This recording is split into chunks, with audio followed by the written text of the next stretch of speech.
Good evening, ladies and gentlemen. Welcome back to the Racers Driving League for Season 18, Round 4 of the Championship. Welcome to the Suzuka Circuit for the Japanese Grand Prix, the fourth race of the Championship, and a very exciting race here today on offer, ladies and gentlemen, as this is the first time that we will be running the 100% Grand Prix as part of the series schedule. For the first time since the end of Season 11, the RDL will run a full Grand Prix length, so 53 laps here at Suzuka in what promises to be a fantastic race in the land of the rising sun. But of course, to accommodate for that, we have a short qualifying session today. It's just a simple 18 minutes as it was prior to Season 17. As you see, Red J, a bit of a slide there. He's the first car out on the circuit. But we've got more or less a full grid tonight. The only driver we are missing is Flying Duck in the field today. He'll be replaced by Tank / Sniper Hunter, of course, subbed in. Last time he subbed in was back in Bahrain. Of course, he subbed in. I forget which car he was in, but he did sub in. And of course, managed to have a podium finish. Didn't score, obviously, because of the lack of points for reserves. And we do have another returning face. For the first time this season, Gaming James makes his arrival to the scene under a different name this week, under the name Jamont Siebel. We'll refer to him as James. We know who he is. Obviously, third place in the championship last season, but yet to make a start. So obviously, bottom of the table, one of 4 drivers yet to score points this season, alongside Cottony, Red J, and Obsessed. Red J making his return to the league after missing out on Australia last week. But we'll see now what he's got lined up for his first lap of the circuit here at Suzuka. So down the main straight then towards the line to kick off his first lap, and charging down towards turn 1. It's a long run to that first corner. So it's very fast sweeping turn 1 and immediately into a much tighter turn 2. Over the curb there, careful not to lose control on the corner exit. Runs a bit wide, keeps it within track limits though. And now into the S's. Up through turn 4. Excuse me, up through turn 6 and now 7. And coming up towards Dunlop curve, the left-hander, that is turn 7. Good exit so far, coming together the first sector and towards the Degner curve, that's turn 8. 32.3 on the board for Red J, his first sector. Out turn 9, up towards turns 10 and 11, the hairpin complex here. Very, very tight left-hander. Good exit. And now making his way up through turn 12, the longest corner on the circuit. And heading up towards Spoon, turn 13 and 14. Keeping it nice and steady here. Yellow flag again for the back. That's one of the Alpines going slow. And now down towards the most famous part of the circuit, down towards turn 15, 130R. Site of many famous overtakes such as Alonso and Schumacher in 2005. Brilliant stuff there. 1 sector to go, just 2 more corners, the Casio Triangle, as it was commonly known. Through turn 16, 17, and now down through turn 18, up through the gears again, down towards the line. The first up on the board is a 129.6 from Red J. So we'll see what everyone else has got in the tank to try and match that. Next car through to the line will be Che, who sits in second place in the championship, tied with his teammate Dan. Both cars on 45 points each, both from trailing Grumio, who's won both the second and third races. Both races, of course, were plagued with issues with the internet, but I think we're all okay this week so far. But Che goes fastest, 127.7. Landor goes third. Imri second, and Grumio tops the times, 127.5, and the reigning champion kicking off where he left off last week. So Grumio, Che, Imri going wide there in third place. Landor, and now Ethan your top 5. PJ jumping in 6th, 3rd place, Red J down to 7th, and Ben in 8th, 1 minute 36.1. The first effort for the McLaren driver. Next car through towards line, we'll see one of the Williams cars. That is Koch starting his next flying lap, his first flying lap rather. And the other Mercedes are Obsessed Gamer, again on that lap coming towards the line. We'll see in terms of next driver taking a lap, going to be Curtis in the Alpine. Into the last corner now and towards the line.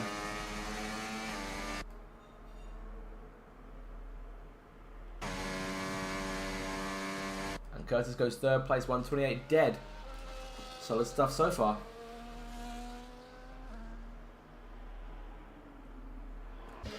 So we'll look further into the Drivers' Championship then after last week's results. So Grumio won the race. That was he's now 51 points for the season. Those 2 victories plus 1 fastest lap. Che sits in second place, tied with Dan on points, but of course Che gets the nod for his race victory in Bahrain. Imri sits in 4th on 29 points, 22 off the lead. PJ in 5th on 20. That's 1 point back to 10th Cannon in 6th, another point back to Landlord. Webbsy in 8th on 16, Pope on 15, his podium finish last week, his first of the season.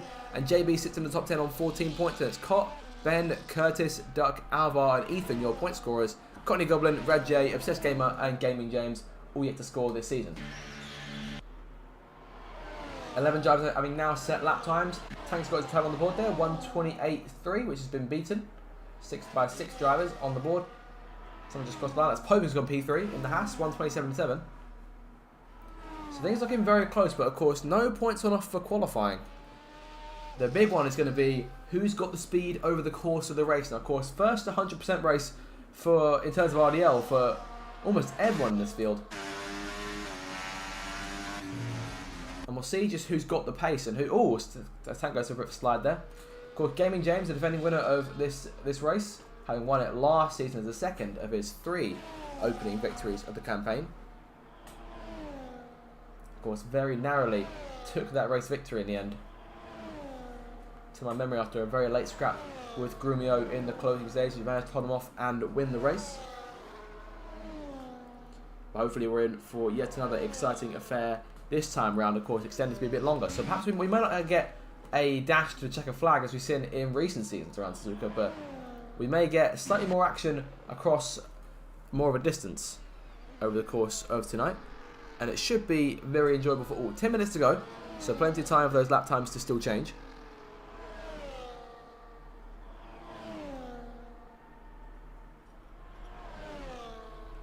Of course, a sense of endurance is in the air. That's what you need to win in a race such as this. And of course, it'll be a challenge for myself trying to keep the energy commentating the entire hour and a half, which obviously shouldn't be too much of a problem, as we know how exciting RDL can be.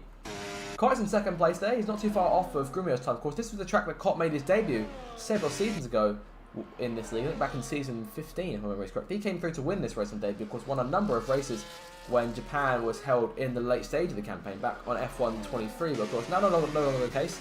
It's since hosted round 4 this season and last season. And of course, he was looking to deliver the same sort of pace that won him his first RDL start back in the day. In down to P7 here, number of good cars all up there inside the top 10 at the minute. Of course, 10th Cannon Landlord bring up the rear of that top 10, and there's Ethan and PJ behind. Obsessed Gamer up to P13. Good stuff from the Mercedes cars so far. Of course, 3 cars yet to set lap times. James is on the racetrack about to start his next flying run, and Webbsy has emerged from the pit lane here, hoping to push up the order alongside his teammate Cott. Of course, Williams were looking for another race victory. The last one was almost a season ago back in Miami. Of course, Webbsy won that race. And he'll be looking to break through and once again nab a race victory. The car on the grass, that's one of the Alpines, I believe. No, I'm blind. That's a Red Bull. And that is that 10th Cannon? That is 10th Cannon in the Red Bull, who's gone off the circuit whilst he's on a lap. So he has to recover that and go again. Which makes it up towards Spoon at turn 13. Here's Imri, his best time so far, 1:28.29.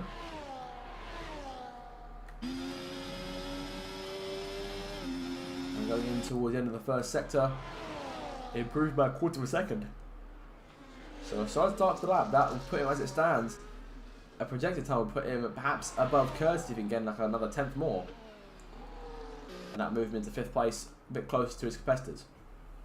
Of course, 4th place in the championship from the opening 3 rounds, 29 points from a possible 75. In terms of the Constructors' Championship, we haven't mentioned at all as of yet. Ferrari leading the way, which is no surprise, given the form of Che and Dan in the opening few rounds this season. RB sitting second, Grumio's win tally. Of course, Landlord taking second place. Taking second place, I believe it was in. I forget. I've usually got the board up here, but I'll put my board this way. I'm trying something different with the points on my monitor. But of course, Landlord 18 points, takes RB up to 69, but some 21 points back from Ferrari. Haas sit in third, that is of course Imri and Pope on 44 points, 46 off the lead, and it's Williams in 4th, and Salva running in the top 5, so that's PJ and Ethan. Imri goes P4 there, improves considerably, improves over his teammate. Chase starting his next lap there, he's up in P3 right now, of course, he only 3 thousandths in front of Imri, so he's looking to try and improve, but a big slide there, with a wobble out of turn number 2, puts just sort of bangs the brakes on that lap fairly early on. Imri gets going again. I imagine we'll see it back to the pit lane. Dan down 8th place, of course. Tied for 2nd in the Drivers' Championship, but looking for some points today. But it's just a case of survival over the course of tonight's Grand Prix. Should be, as I keep saying, very entertaining. Aston Martin's running up there in P9 and 10. Tank in P9, James in P10. Of course, James looking to try and perhaps, at the very least, now put his first points on the board. Oh, around he goes. Slide from the defending winner. And in his first start of the season, it's not the sight you want to see, but good thing it's in qualifying and not in the race.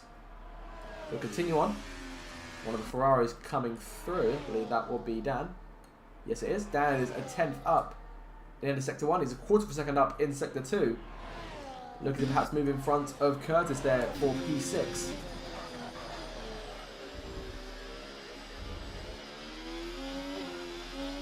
Lando not too far behind, also on lap himself. Towards the line goes Dan. P6 for him. Lando 23 on 30R now. But he's down by 3 seconds, or 4 seconds rather. So I imagine we'll see him into the pit lane at this time, and that'll mark the end of his, what I believe is his 2nd run. 6 minutes left. Still Grumio on top. No one's been able to match that opening effort. He's invalidated this lap though, so we could see him back in, potentially. So we may see him go again. He's got a fair enough VRS to perhaps go from the run. Into the pits he goes though. Cott is improving. He's up by a 10th and a half here. And this could be a pole time. He's going to might get a good bit of a toe of his teammate, Tim Websey here. As he runs down towards 130R. We'll see what the split looks like now. 3/10 up. I should imagine this would be time for a provisional pole if Cott can hang on to it in through turns 16, 17 and of course 18. Keeping it steady, away from invalidating, and that should be a pole time from Cott. If he can nail it, yes he can. 1:27.2 from the Williams, and that'll put him up to the top of the board for the first time today.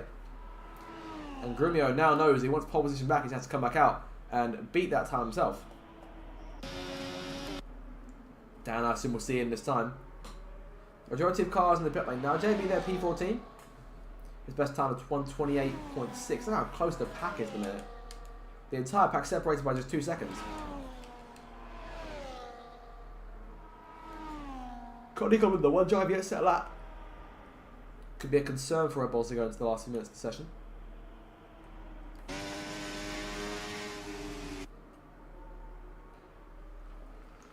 Pope back on the circuit for Haas.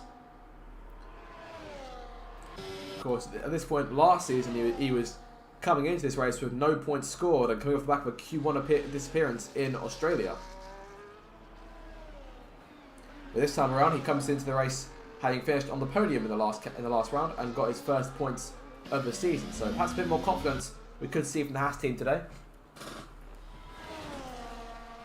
Of course, Pope, who was one of the drivers on the grid when we last had a 100% race in this league. That was season 11 Brazil, the race after he won his first and only RBL Drivers' Championship to this day. Whether he'd like to add a second to this tally, I'm sure he would. But as of right now, he sits 36 points in the hole against Grumio.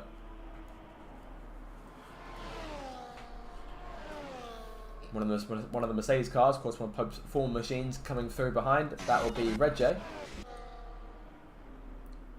Pope starting his lap now. There goes Red J towards the line. No improvement on the board there. We were 139 on the board for Red J. Almost 10 seconds entirely off of his initial lap. Drivers coming out now for what I assume will be their final runs.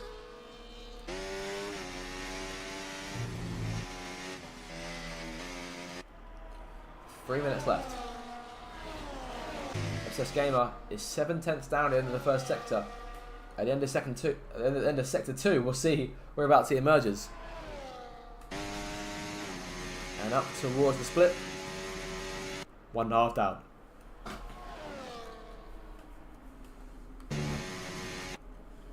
But of course, looking good for, of course, in a regular qualifying system, we're looking perhaps at a Q2 appearance for Obsessed. The Mercedes cars getting that bit quicker and quicker every race, but still looking for their first point of the season. They're the only team yet to score. Obviously, the only teams have both their drivers not scoring. But of course, a long season still to come. We've got 20 more rounds after this 21 at maximum, depending on when F1 25 releases. There's plenty of time for that to be rectified, and I imagine we'll definitely see them in the points at some stage this season. Pope almost 3 tenths up in Sector 2, coming towards the last corner now. That could put him up to P3 perhaps. So up to P2. He lost a bit of time. Reggie's retired. I think he's pulled it in the pit lane. Oh, it's a crash. He's crashed it there. Go at the pit wall at turn 18. PJ avoids him narrowly. But Reggie's out, and P18 will be the best he can hope for.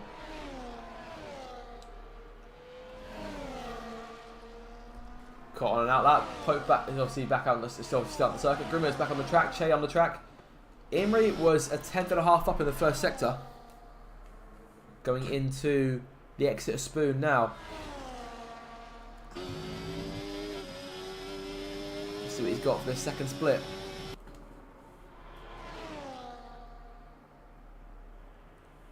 Still up about a tenth or two. It could be enough to see him perhaps onto the front row if he can get himself close enough. He's a good exit this last corner. It's a real toss as to where he could end up finding himself here towards the line. 127.4, that'll be enough for P2 by a bit of a margin to Pope.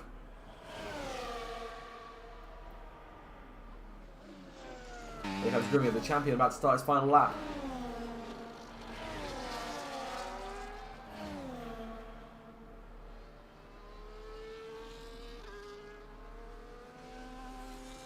This could obviously be a pole time. We'll keep an eye on him here.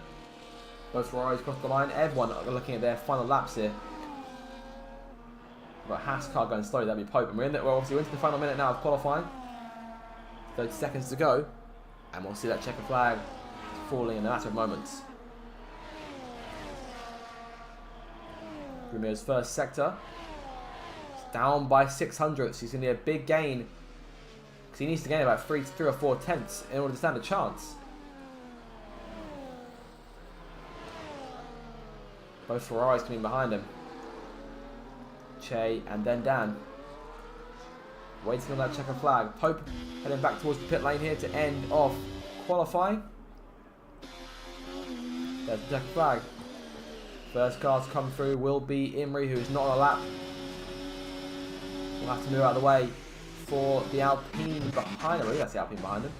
JB's up in the it'd be the RB. JB retires. Grimmio is 2 tenths up. I think he just needs a bit more. He needs another tenth or so in this final sector. Can he pull out the bag? Imrie retiring. Grimmio towards the line. Can he do it? He can! But can Cott get him back? Cott is improving. He's a 10th up. And he can maintain this. This could be pole position for him. Dan in 3rd. Che 5th. Pope 6th. Curtis 7th. 10th. 8th. Webb's the 11th. Obsessed Gamer 13th. Ethan 14th. Ben 16th.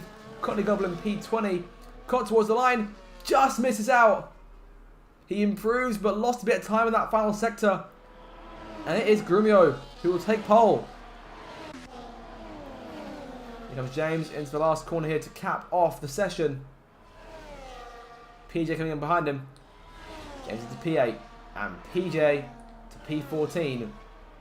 But Grumio, by the skin of his teeth, nabs pole position. Cott will start 2nd, Dan 3rd, Imrie in 4th, Che 5th, and Pope, Landlord, James, Curtison, 10th Cannon, rounding out your top 10. There'll be Tank, Webbsy, Obsessed, PJ, Ethan, JB, Ben, Reggie, Alvar, and Courtney Goblin. That is your full order. But a brilliant lap there at the very end of the session from Grumio to nab pole, and that last sector is where he gained the time.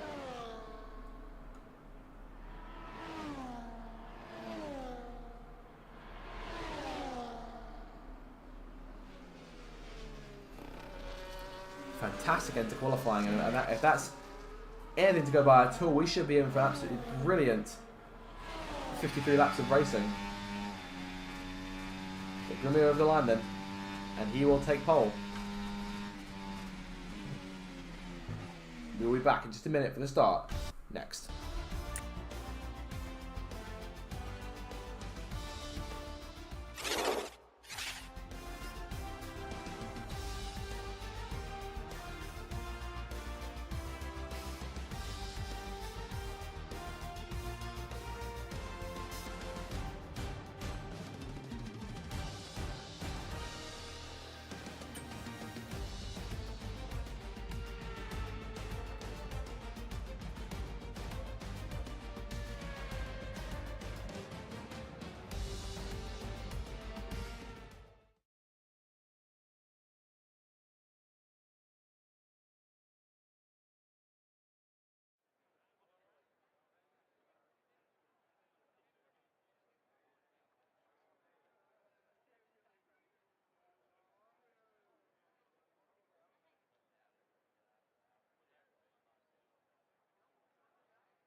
Well, that qualifying was ending to go by. We should be in for a fantastic 53 laps for RDL's first ever endurance race as part of the calendar. There is a circuit for which we'll be contesting this race. 53 laps, a massive improvement over the 27 from last season. The race won by Gaming James, who is on the grid but under a different name today. We're starting from inside the top 10. And of course, there is the graphic as always designed by our very own JB, used to mimic the TV stars of the 2000s Formula 1 coverage. To the track then, and looking forward to what should be an excellent race. It's all dry at the minute. Of course, those clouds do look a tad bit ominous. Whether we could see rain later on to be thrown in as part of this equation remains to be seen. But all in all, it should be a brilliant race. And of course, we'll see who's got what it takes to hold it for 53 laps for double the usual race distance and take victory. We could see anyone win this race. And with this grid, we could have just the right blend of chaos to make an absolutely excellent show. So moments away now from the formation lap. Drivers will be ready up in just a matter of moments.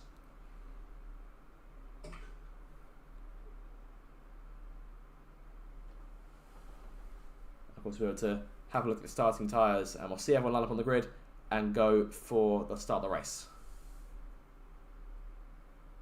Will we see weather play a factor? That's the question. There's been no reports from drivers about any rain. Of course, we can't see it in the commentary box, which is perhaps one of the more annoying features on the game.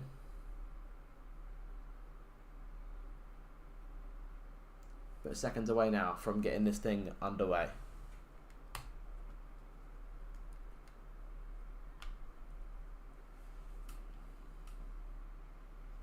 Here we go then, the formation lap gets underway and the excitement here is building as we near ever closer to the start of the race. Which team will come out on top? Who's got their strategies right for today's race? Well, we'll soon find out. Starting tyres, 3 outliers. As far as everyone's on the mediums, Cotney Goblin on the hards and Buzz Williams on the medium, on the soft tyres. At the start of the race, each driver will be wanting to get the best start they possibly can.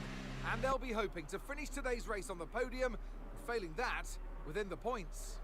And there's the line we've seen before, Grumio and Cott on the front row together. This could be fireworks down towards that first corner. Of course, the last time these two sat side by side, it was Cott on pole. He got really bogged down off the line, and Grumio went on to take a comfortable victory that day. Of course, this is a circuit at which Cott has won before. It's a circuit at which Grumio has won before. But the pack could be, these could be opened up to any one of these drivers behind them. Full grid of 20 cars here for tonight's race. Only one reserve on the grid, that will be Tank in place of Flying Duck. But here come the lights for the fourth round of the season and the first 100% race of the campaign. Lights out, foot to the floor. We are underway here in Japan. Grumio gets off the line quite well, as does Cott, down towards turn 1. Everyone jumping into shape, and Cott on the inside of Grumio is heading towards that first corner. Close to contact, but Grumio takes the lead. Cott locks up into turn 2. Imri and down go side by side on corner exit. Everyone keeps it under control. Nice and tidy here as they enter the first sector. Grumio is away to a few tenths here. Cott in second. Down over Imri in third place. Che 5th. James 6th. Pope 7th. Curtis 8th. Landlord 9th. And Webbsy rounds at the top 10. 10th Cameron down 6th place. Is not at all a good start for her. She's got some work to do here to try and get back up the order. See a slide there from PJ and the Sauber just in front of her. Up front it is still the reigning champion who leads away, but Cott's trying to close him back in again. Up towards the hairpin for the first time. James wants to try and challenge on Che. Will he make the move to the inside? Won't go for it, but Pope and Curtis go side by side into the left-hander, and on the exit it'll be Pope who pulls clear of the Alpine. Oh, and there goes one of the Mercedes. Going to get a bit loose in the back there. That will be Obsessed Gamer. I think almost came across the nose of one of the Alpines, if I had to guess. I couldn't see too much what was going on in the back, so it won't make any accusations. But Obsessed Gamer losing out to 10th Cameron on the outside there into Spoon, runs a bit wide. Oh, it was shunt. Several cars losing damage. Benzo damage. I think I saw Ethan's end plate fly off too. Not good for the Saubers or the McLarens. No damage on either Mercedes car. They'll carry on. Connie Goblin moving out around the outside of Alvaro into the last corner. Can't quite do it. But coming towards the end of the first, the 53 laps of this race. Grumio leads, but Cott is all over him. Down the one DRS zone in this circuit will be used 52 times at most in this Grand Prix. In terms of when it be activated, you see James making a move on Che at the inside of turn 1. Cott on the outside of Grumio, looking for the race lead through turn 2. Grumio looking to try and close the door. Big slide from Dan and further back behind him. Grumio will maintain the place, but Cott is telling him he's here to play this week. No soft tyres, looking to work in his favour. He's keeping right there on the diffuser of the champion. And Imrie right behind Dan as well for P3. So everyone keeping it nice and tidy, nice and close in the opening stage of this Grand Prix. Ben's in the pit lane, making a change to that front wing. He's the only car to come in. It looks like PJ stayed out. Sorry, was it PJ or was it Ethan? Apologies. It was Ethan, sorry, who stayed out. I know it was one of the Saubers. Big train here. Train of 8 cars as of right now. Lionel's down to P11. He hasn't had a fantastic start to this race, of course. Only 18 points to his name this season. I'm sure he'd like to add a few more to that to get himself among the championship leaders over the next few races. Cott needs to keep close to Grumio because he's going to have DRS come the end of this lap. And he needs to keep it tight. He's go close for a move. I think we should see at least one change in position going down towards turn 1 on lap 3 in a few moments' time. And you saw Imrie going for a move on Dan. You saw James and Che going at it. And there could be a number of passes made in the next few corners or so. Grumio keeps it under control. He's got the entire train set there behind him. Caught there in the front car of the Grumio Express. Down the main straight once again. James the fastest lap. He's going to make a move on Imrie for P4 here. Down the inside of the Haas. Going towards turn 1. No change to the lead, but could be a change of P4 though. James on the inside, and he is back in this league, and he is ready to rock down the inside of Imrie and makes the pass. P4 now in his possession and looking to try and get to P3 off Dan. Try and score his first point of the season to add to Aston Martin's 4 in the championship. He's the only one Aston Martin driver can score points today. Tank obviously not eligible for points, down in P10 right now. Hasn't found the pace so far. At least compared to his pace back in Bahrain, where of course he was a contender up there for the race victory if the race is the podium. Of course, Grumio, who retired from that race late on, currently showing the way. Looking to go for 3 wins out of 4 today, if things go the way he wants them to. So Cott continuing to follow in pursuit here. Going to try and pull away from Dan to relieve himself of that pressure of having a car chasing him in position number 2. So he can focus all out on going for that one in front of him and leading the train, leading the line. In terms of trend right now, it extends back to about P14 or so, minus the second gap between JB and Landlord, and from there it's another 2 seconds back to Red J. In P15, of course, holds the rest of the train. Courtney Goblin and Ben have, Courtney Goblin's fallen back and Ben's made a stop. Down the main straight then, Cott might go for it again, looking for the race lead towards turn 1. Daniel Aaron with the fastest lap of the race. There goes Cott to the inside, looking for the top spot. He'll take it away from Grumio. For the first time today, Cott leads into turn 1.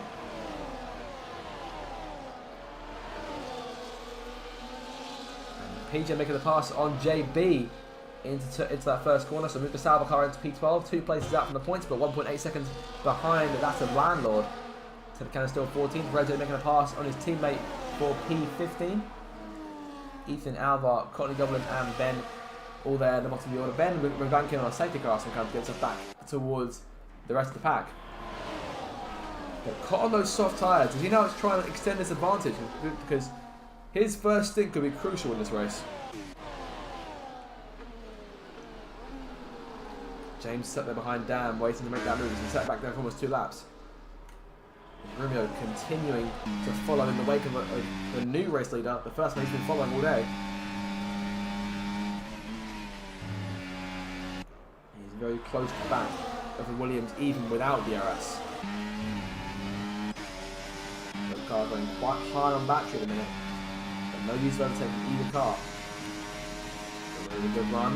Won't go to the inside just yet. We'll hold station through 130R, and now going towards the Casio Triangle once again. There goes James to the inside of Dan, looking for the place, going into the right-hander. Can he get in front? He's still side by side with the Ferrari on corner exit, but will move clear. Move the Aston Martin driver up into 3rd place. Good move there from James. And down the main straight, looks to try and close on the 2 leaders, but Grumio's closing on Cott first. He's got business to handle. Goes to the outside of the racetrack. Move the champion back to P1. He'll lead at the first corner. But James now may join this fight. Oh, cut off the circuit, and that is Cott. Caught onto the grass there and down 5 places in the space just a few corners. He started this lap in the lead. He's now down to P6 and has work to do in order to get himself back up towards the front. Whether it was a loss of control, we're not sure. I'd imagine so. I didn't see any contact.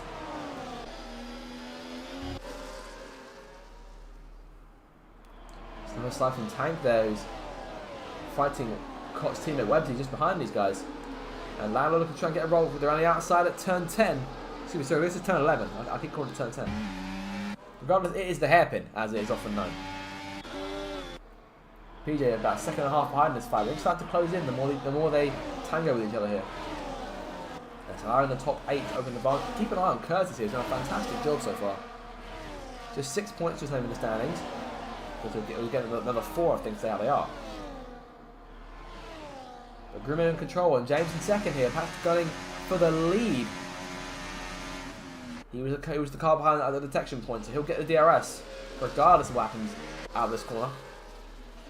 And we could see James lead for the first time this season. Lead for the first time since back in season 17 when he was, of course, a championship contender. Here he comes to the inside of the racetrack looking for the top spot. And he'll take it going towards turn 1. James on the inside will move into the lead. There he goes. And in third, Che fourth. Imrie 5th. And Cott 6th in 6th place still. He has to make his first move.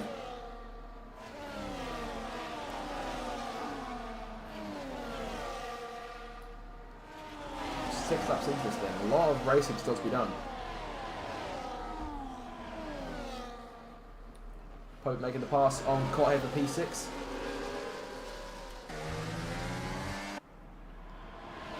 Now they're now in P9 is starting to close the gap to that little train so they can back up to an 11 car line again. And with that, PJ also closing the gap a little bit. 10th Cannon within DRS range. JB Chuck is currently hunting her down. Just getting P15 right now. And Ben is closing the gap to Courtney Goblin, who himself is about 10 seconds back from Alvar, Ben's teammate in P18. Kurt's making a pass on Cott here. I think I saw someone's got damage here. I'm not sure who. That's Lando who's got damage. He's lost an end plate on the right side of his race car. And there goes Websy around the outside, looking to try and clear the 3-time champion. Lando moves back into line behind the Williams going into 130R. Both Williams now 9th and 10th in the fight. And we're now down to 3 teams. James shows the way. Sorry, 4 teams in the top 6 now in that little train. He reclaims the lead. There goes Che back past Dan for P3. And Lando putting it into the pit lane. 3 wide going towards turn 1. Caught on the grass is Cott again. And Cott down to P10. This first stint has not worked out well for those Williams cars. Cott down in the order now. It's down to the last spot in the points. And Romeo again maintains his lead. Lando emerging. He's going to emerge in front of Ben and just behind Courtney Goblin. That'll be P19 for the RB driver. We'll see if he's got the pace to try and catch back up. Now, of course, tyre strategy is unknown here in terms of what these guys are planning to do, because we've obviously, by now, we've all seen the 50% races we run in the RDL where we're looking at just perhaps one stop if we can. In the majority of cases, to one stop, short of a late safety car, for example. And by now, we've been here enough seasons to know whenabouts the windows open and when they shut. But of course, our 100% race opens things up in terms of strategy. You've got tyres, you've got to run a lot longer than you normally would. James again is close going down in towards what is into the chicane. Down the main straight.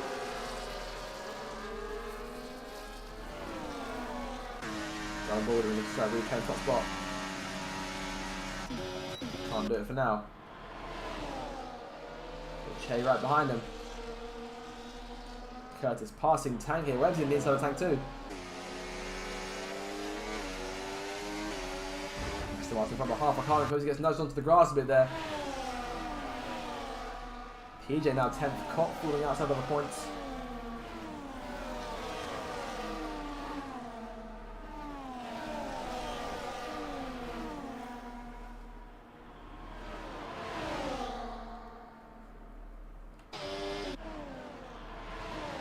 Six cars, all in his breakaway train. Yellow flag on the back. That's one of the Saubers has gone up. It looks like PJ and Cott are coming together. And PJ waiting here for it to be safe for him to rejoin. He rejoins in P17. And Cott lost his entire wing there. He's just navigated the next half lap back to the pit lane and changed that. The race falling apart for Cott, who started second in this one. Almost won the race in the first corner. Took Grumio for the lead. And Lando having problems too. Man, another change in terms of hard tyres. And still no overplate on that car. He's risking going a lap down if he's not careful. Down the main straight again. And Che might try and nab second place from James. He's closing the gap. He goes 3 wide for the lead into turn 1. And James takes it. Che on the inside. Double whammy potentially in the cards for Grumio as they go through turn 3. Che on the inside. This could be an almighty scrap between two titans of this league. On the inside, Che gets the place, clears Grumio. And the champion is there now in P3. Slowest he's run all day. James in the lead, and those two continuing to scrap has allowed him to open up a half-second advantage.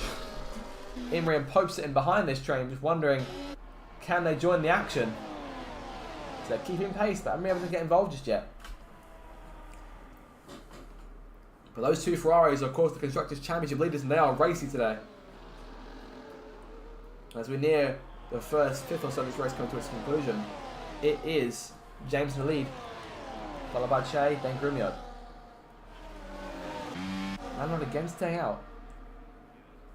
But Cott back on the racetrack on medium tyres. That's 3 drivers who have had problems so far. Websy has made a stop onto a fresh set of mediums himself and making the pass of Courtney Goblin there for P16. And now Che may want to leave himself off of James, and these two have been quite closely matched as they come off the last corner here. Reverse open, down the main straight. Here goes the inside. And Che jumping into the lead nice and easy. It's our 4th race leader today. Dan, Imrie and Pope sat behind them. Tank holding off Curtis is 10th cannon by herself in P9, and JB still hunting her in 10th. Ethan 11th, Obsessed in 12th, Alvar 13th, Red J 14th. It's PJ, Websy, Cottony Goblin, Ben, Cott, and Landold. Landold is still still a lot further back than I thought he was. I'm very confused as to what he's doing.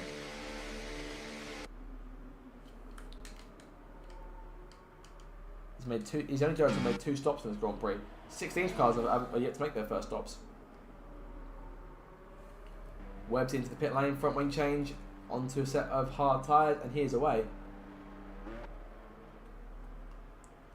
And Landau still going with IM play. What have we seen coming again this time? Staying out. So Che can't quite stretch that advantage as much as he might like, because both James and Grumio are right there looking to try and beat him to turn 1. And they'll get DRS, it's guaranteed. Grumio to the inside of the racetrack, who knows he'll get it if he can take James for second regardless, and he will take James for second. And Grumio could find himself back in the lead here in a matter of moments. And just get close enough to Che. Down the main straight.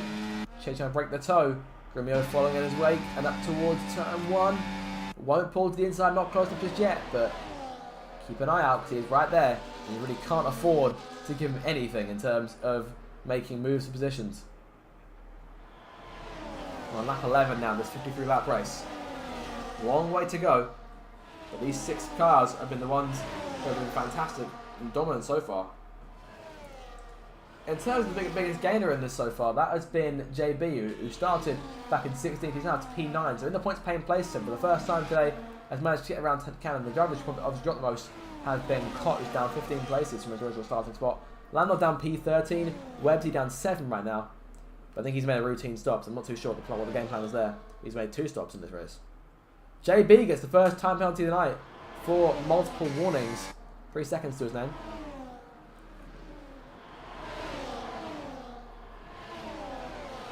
Of course, this isn't always one of the circuits where we see races won and lost on track penalties. But you never really know. It could be anyone's game coming into the race, especially if we have a late safety car. There have been times where drivers have been contending for a race win and a safety car has brought their chances down completely.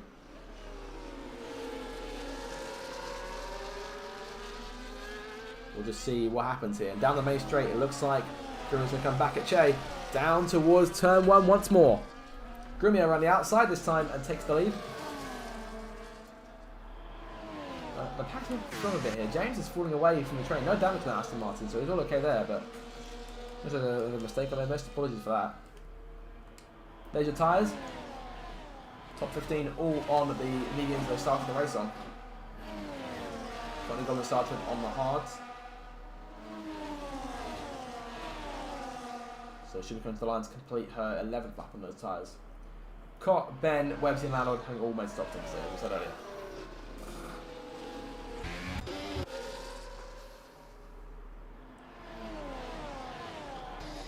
$15 laps from halfway. Let's see how much longer we go before we're looking at our first pit stop to this race. Of course, that could break this train up potentially. Grumio in control, Che and Dan following behind him. Imrie in 4th, then Pope in 5th, and James in 6th. Tank rank 7th, then it's Curtis. 10th Cannon gets back around JB. This has been an interesting scrap so far, watching these two duke out in terms of release on the ball. We'll see if we keep an eye and catch a good overtake from one of these guys. But JB now the one who is following. And that one team that close back. Closing in towards 130R. Won't go for it just yet though. Up front we'll see a lead change. I think that we will. Che closing. So we can give him the outside towards turn 1. There's breezing past it. Che actually does reclaim the race lead. And there goes Pope to the inside of Imrie to turn 1. Pope takes the place of his teammate. And further back here we'll see these two can go at each other towards turn 1. JB closing in. Not enough though to make a move to the inside on 10th. So she'll maintain P9 for now. JB will have the last spot in the points. Alvar disconnects. Behind those, Seth Gamer going at it from Ethan. And Obsessed now sits a place away from Mercedes' first points of the season with 40 laps to go in this thing.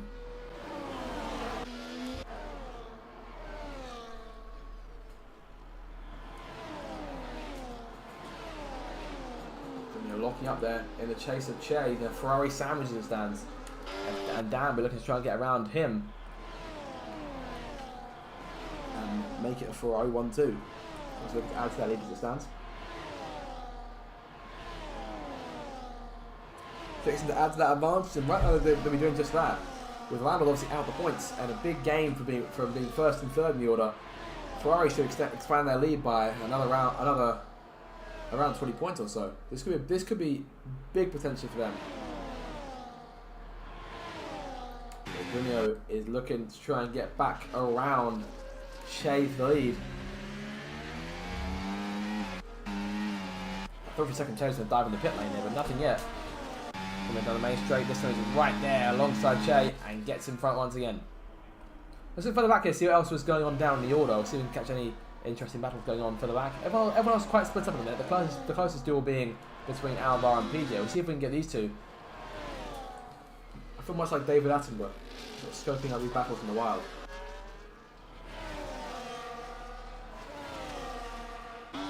Down the main straight, PJ with a good run here. Potentially could nab P13 from Alvar. They go to the outside of the track. Alvar defends the inside, but no match for the stab with DRS. So down to turn 1, nab P13. Courtney Goblin's got caught on his tail. Cott having made a stop already in this race. He's made 2 stops, I believe. No, sorry, apologies. He's made just the 1 stop. But Cott into P16 now and working his way back towards the front. In terms of the gap, he's 46 seconds behind race leader Grumio. It's coming up towards Spoon Curve now. Che and Dan hunting him down. Imrie is now 2 seconds back from Dan. And Pope is trying to take advantage of those Haas cars looking locked in for P4 and 5 right now.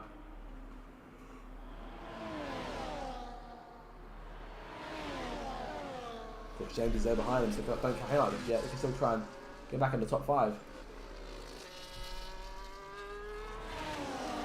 It's been a real cat and mouse game between these two so far as they go back and forth for the race lead. And Che will grab it towards turn 1.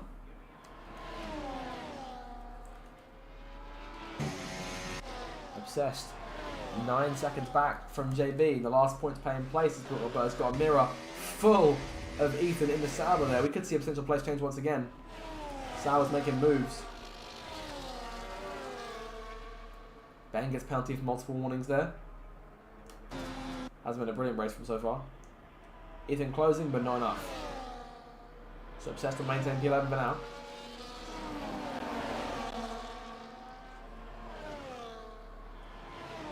Top 3 beginning to expand that advantage. 2.2 now to Pope in P4 for Dan. We have second back in P5 and James still in 6th.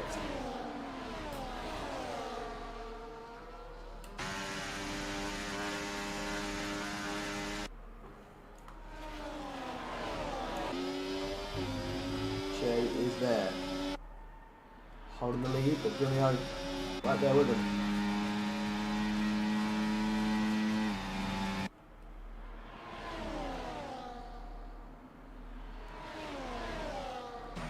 Towards turn 16. Look to take advantage of any poor exit from Che. He's held his nerve.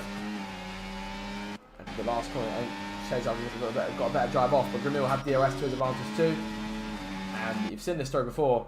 There we go, see behind them. Pope is keeping the DRS all the way towards the wall. And it's been passed by both cars. So Imri's P4, perhaps that didn't pay off Pope the way he might have hoped. But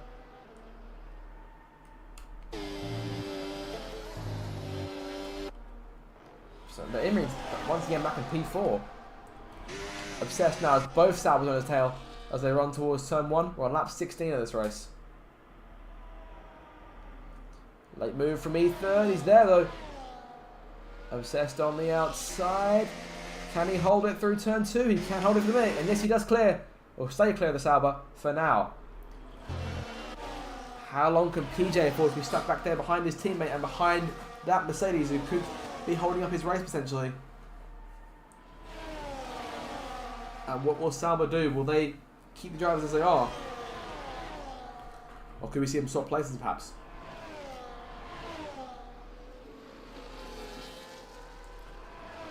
$15 laps on these mediums, will be 16 when they cross the line.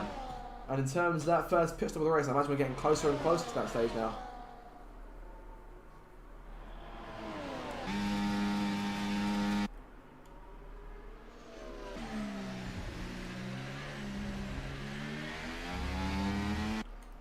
No takers as of yet.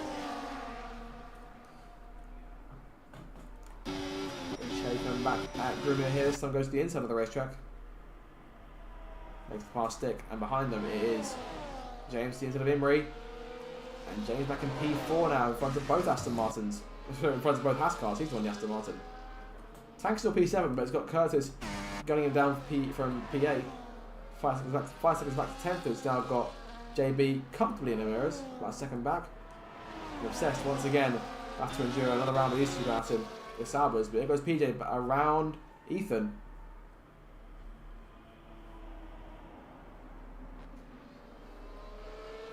And Redger coming in, but a 10-second penalty from speeding in the pit lane.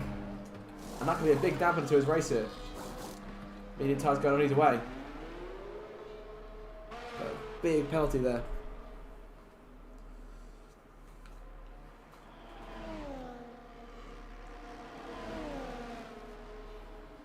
That could be a sign that we're nearing our first pit stops of the race.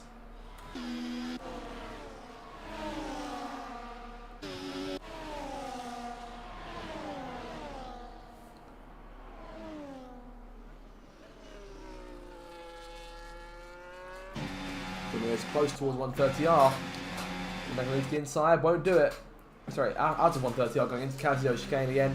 Can't do it, but will stay right where he is. Dan just trying back a little bit on corner exit, so he can't really get himself involved in this fight for the lead. And Grimir reclaims. James coming in though, the first of the leaders in this race so far to make a stop. Making to change hard tyres on. Can he get to the end of the race on those? That'll be the big question.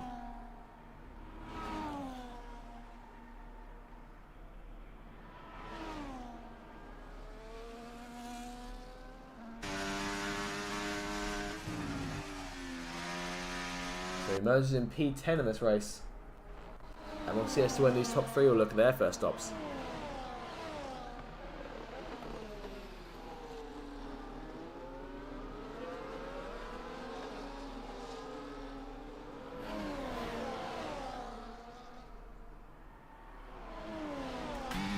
Still in control, but the lead has obviously been swapped back and forth, lap after lap after lap in this one. No one's really held the lead for more than a couple of laps without a change. Those two Haas cars left by themselves here.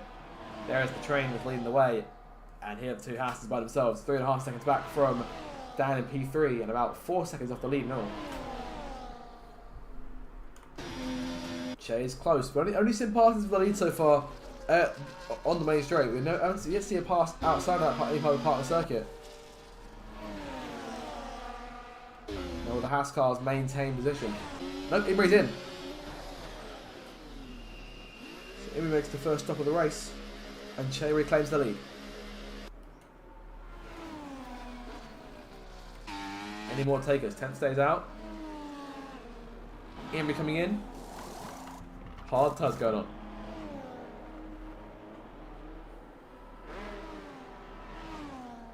It's 35 laps to the finish from here. They've made the mediums last about 20 laps. Or nearly 20 laps. So I should imagine if we go to the end of those. James, a penalty there. Yellow flag up down at turn 1. That is James has gone around. And that could have been potentially dangerous in terms of where he's recovered the car, because he could have run right into PJ and Obsessed. But luckily, no one comes away with damage.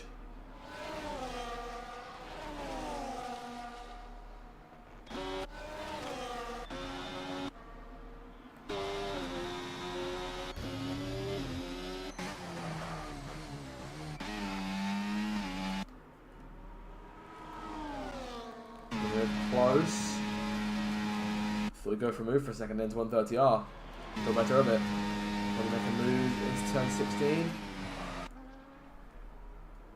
Come on, guys, go for something. Come over on the main straight. DRS again in play, and we've seen this story before. Grumio reclaims the lead. Dan just wanted to get involved back there, watching his teammate and their championship rival just go back and forth for this race lead. Can't do anything about it.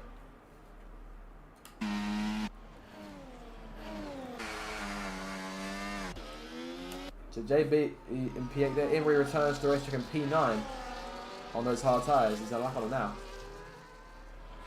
PJ fans got it around Obsessed.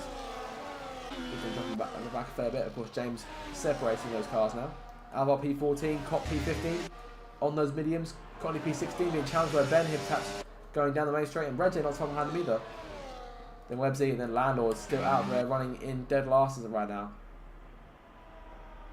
And in danger, perhaps we're going to lap down.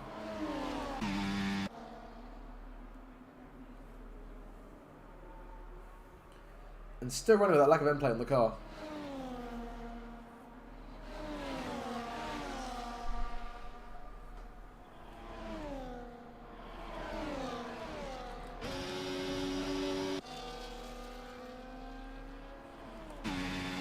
Hoping that Lando won't play too much part in the fight for the lead too much, because of course his teammate is the one they're leading the way.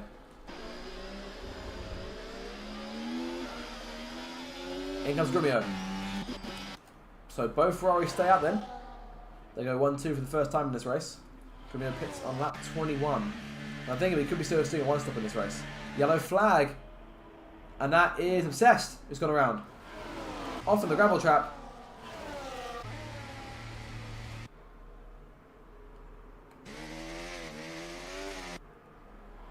Here we go, just a second. Mercedes brought a yellow flag today. Grumio's in, JB also in. Grumio emerges in P7. Yellow flag again, and that, I think, is Landlord slowing up. I'm not entirely sure, yes it is. Landlord lets both the Ferraris go. Good sportsmanship at play there from the lapped car. JB, will he emerge?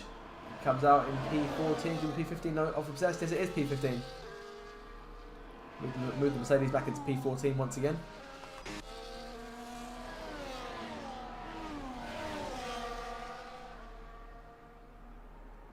James practically shoving PJ through the end of the first sector. Keep an eye on these guys.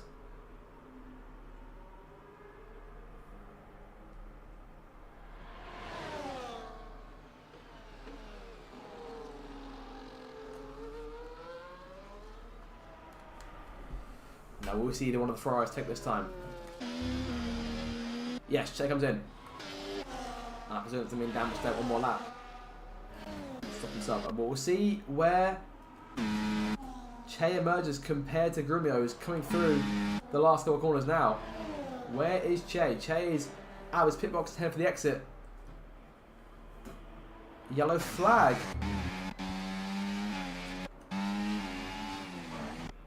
Not sure who that's for. 10th cannon comes in. It's going to be close here. Very tight towards turn 1. Grumio just emerged with the lead. Only just. And the battle begins again. Dan stayed out. It's a bit longer in this race on those medium tyres. So 4 cars in the lead train yet to make their stop. And 9 cars yet to make their first stop in all.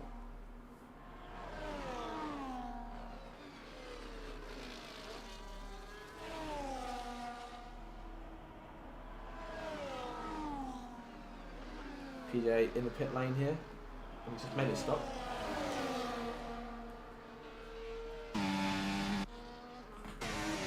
Obviously outside of Cockney Goblin going towards turn 1.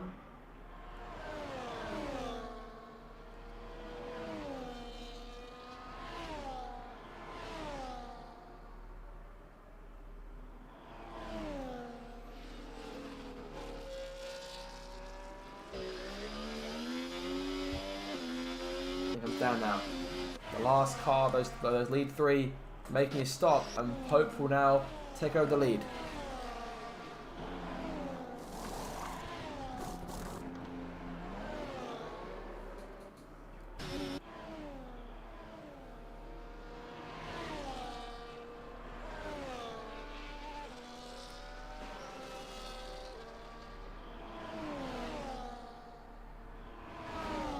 The pit exit emerges behind both Grumio and Che here, so perhaps those extra laps on the mediums didn't help. He's been left behind by quite a way here, about 2.5 seconds between the 2 leaders and him.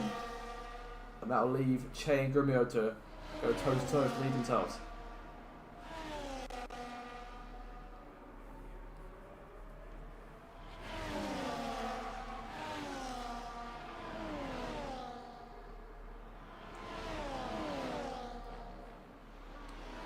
Let's run ball with Che here as he hunts down Grumio for the lead.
So there it is then. Che returns to a net P1 by retaking the lead back from Grumio there. Good move from the Ferrari driver. And they're closing in now on the 2 leaders, or the current 2 leaders who are yet to make their stops, both Tank and Curtis, P1 and P2. Now, will they have any role to play in the race for the actual P1? Of course, Che, going into this one, knows that a race victory could seal him the lead in the Drivers' Championship. Shades of season 14, the last event, the standings.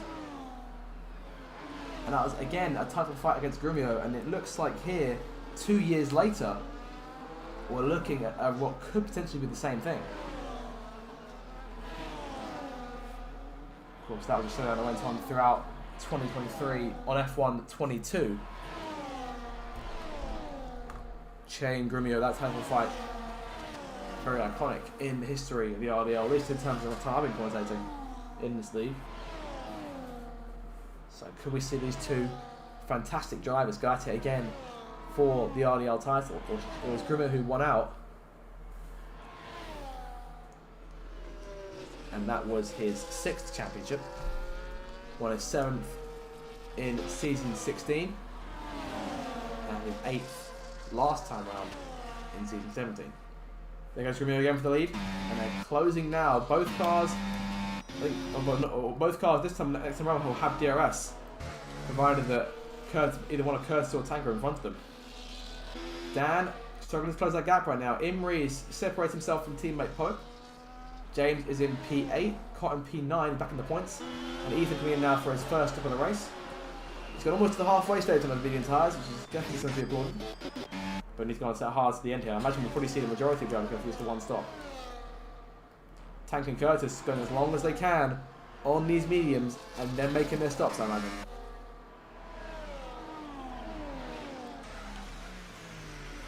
Yellow flag, and that is the Aston Martin, and that is James leaving around. He has. Bad place to crash it there at the exit of Dunlop. It's a blind left-hander for those who are going into the corner. And James, off into the gravel. Starting off the road. Perhaps caught off guard by JB getting past him around there.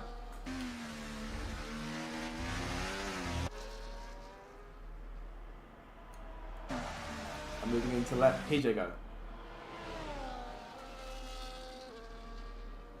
That's the nurses wounded Aston Martin back to the pit lane, but as of right now, it's still these four at the front.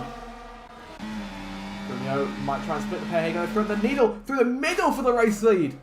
What a move! That was fantastic. Oh, contact! Tank and Curtis drive each other off the road, and Che slips through. These two have completely picked both locks on that door and have taken P1 and P2 back in quite dramatic style there. First Grumio down the middle of both cars, that perhaps he didn't even need to pass like that. And Che taking full advantage of those two driving each other up the circuit at the end of turn 1. And now Dan, we'll see how he gets around these two cars. If he gets a chance to go around them, of course. James to the pit lane. Wing change and a new set of tyres. Medium tyres going on that race car. Can he take those to the end perhaps? He'll be going just over half the race distance. We're at the halfway stage of this Grand Prix, so still a long way to go.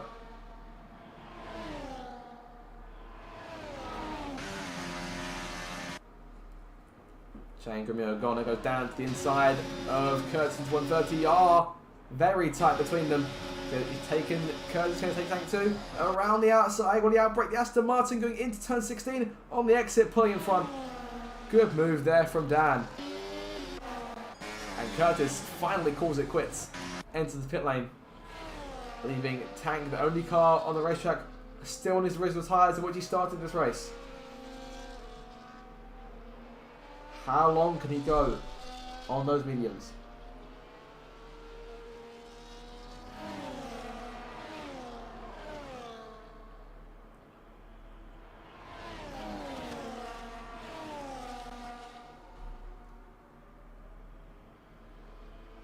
Curtis emerges just in front of Tim Cannon there. Cop, the first time in quite a while, is back in top of the points paying places, but of course he has done 18 laps on those mediums. Is there a chance perhaps we see him bolt on another set of soft tyres go to the end? It's been a slightly more aggressive strategy, I think, was the plan from Cop.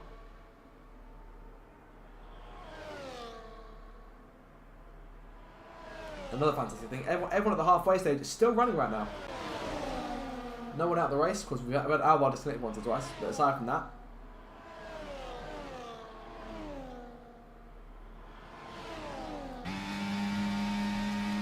Closing in.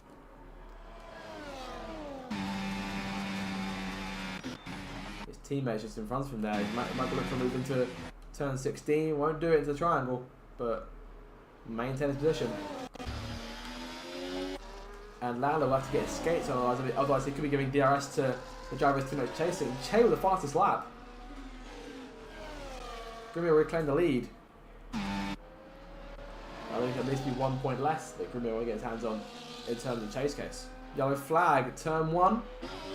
That looks like just letting those two go. Lando for the first time is not in dead last, he's in 19th place now. But I imagine we'll let his teammate and his opponent go too. And the exit of Dunlop, both can get through nice and clean, he'll continue on.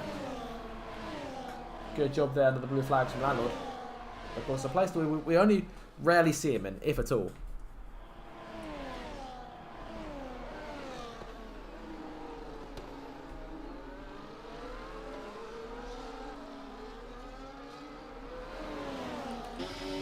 Che continues to give chase here. Dan not really closing in at all. Imrie right on the back of Tank now. He still sits about 4 seconds behind, 4.5 seconds back from Dan in P4. Sorry, P3. There'll be a net P4 for Imrie when she makes his pass or when Tank comes in.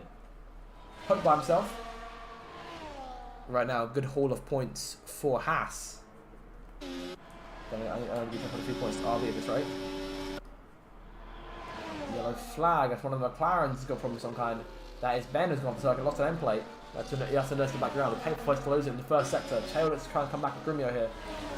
Grumio takes the fastest lap back. And make sure once again it's Che. Car around. That's the Aston Martin of James who's got a problem off the circuit. Rejoining at turn 7.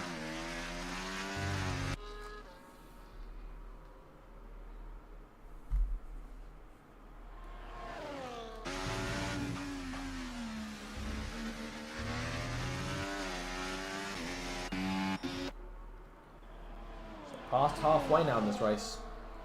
24 laps to go.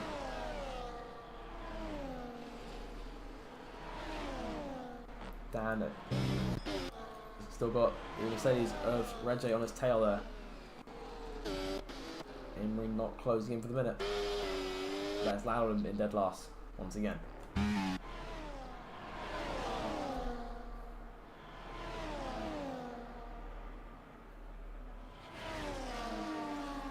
Yellow flag. Oh, that's James around again.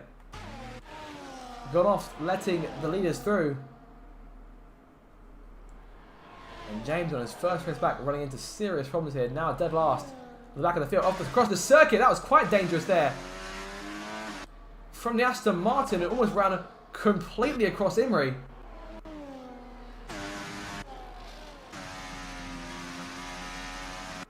I'm sure not at all the move he intended to make there. Scary moment for both those guys. I imagine we'll see James in this time. Yes, in he comes. One of McLaren's there struggling in the end of the first sector. James is in. This will be his third stop of the race.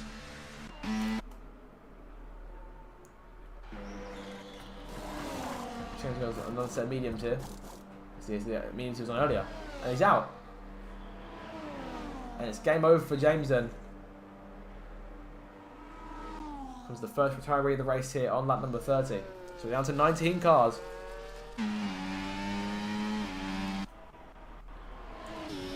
Imrie now back in P4 by himself. Tank still on those medium tyres, still going on those. Cobb doing a great job too.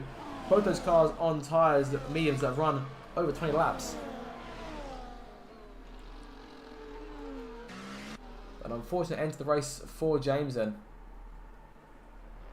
And while this is going on, it is still Che and Grumio going at it.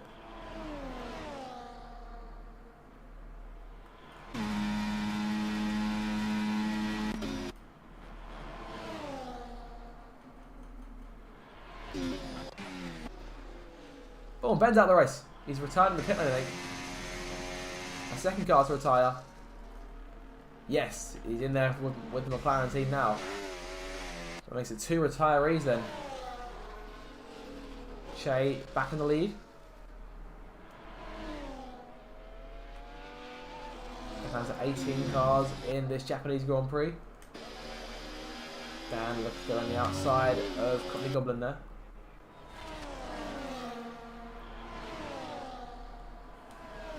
In terms of the drivers chasing points, both Alpines in the points right now. 10th Cannon running P8. Cott is still holding on strong on those mediums. He may find himself under pressure from both 10th and Curtis in a lap or two. Webby passing Alvar P12.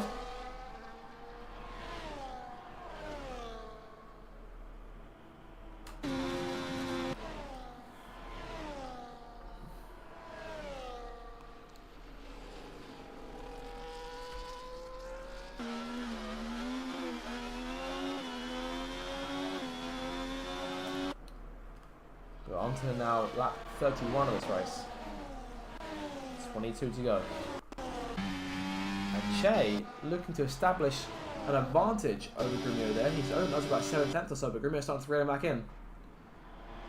Still 3 seconds back to Dan. Imri now 6 back. Tank's doing P5, but Pope is closing the gap on him. Caught in 7th. Again, under pressure now from 10th Cannon.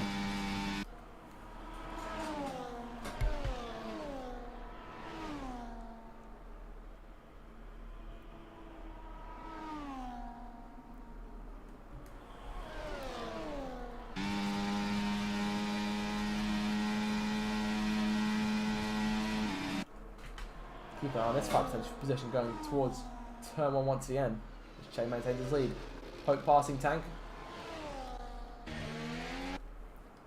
And 10th versus Cott here. And playing P7 in this race. Down the main straight she goes. Pulling to the inside of the Williams. Going into turn 1. P7 secure for 10th Cannon. Because we're wide there. Sliding. Around she goes. And almost had the place, but just. Oh, was very close to hitting JB on re-entry. And that could have been nasty.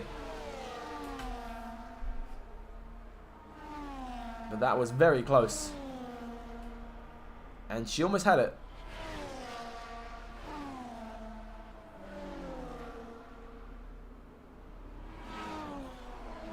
Down to P10 now. The gamble didn't work from P8 to P7 and back down to P10 again.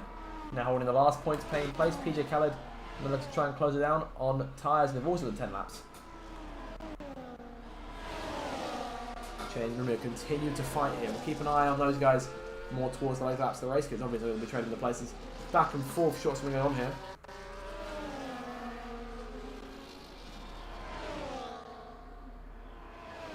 Tank pulling away from Pope here. Grumio reclaims the lead. Caught once again by himself, but Curtis made sure to try and challenge him looking at a few laps time. Just over a second back. JB and P9, but of course one of 3 drivers with penalties in this race. Arvon upset both have penalties. Of course, Red J had 10 seconds, but served it earlier on.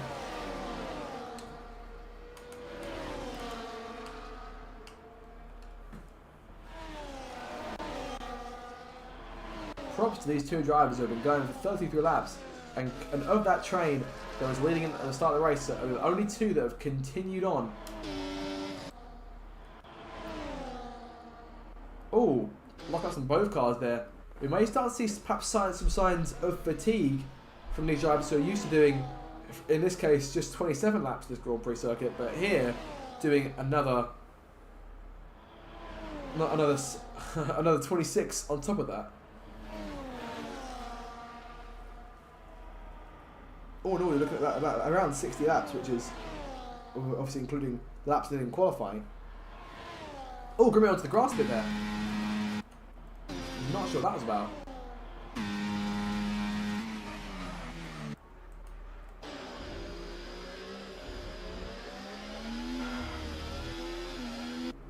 Opening advantage up now to 6/10 on Che, who need to keep in DRS range. That's another thing. Neither one of these 2 cars has fallen out of DRS range the other in this entire fight throughout this Grand Prix.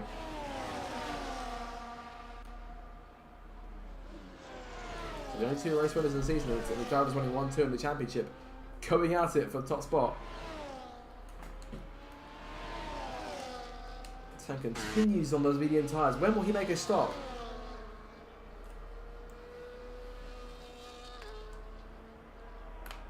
Curtis passing Cott in the pit lane here, with medium tyres finally going off. And another set of mediums to go to the end on. Now we could see Cotton got a bit of a charge here. Keep an eye on that, Williams. He'll emerge back on the racetrack in P11, perhaps at lowest P13 if Websy can Avon can catch him. They won't catch him.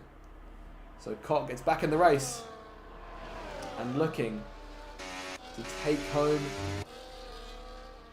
a points finish. He starts one place out the points, but 10 seconds back from PJ. So he's going to get right to work here. He can waste no time. You see him gaining tenths already. Look at his time on the board going down there. He's gained almost half a second already, just a few corners. Now bode well for him as he looks to try and nab at least 1 point in this race, add to his 12 already this season.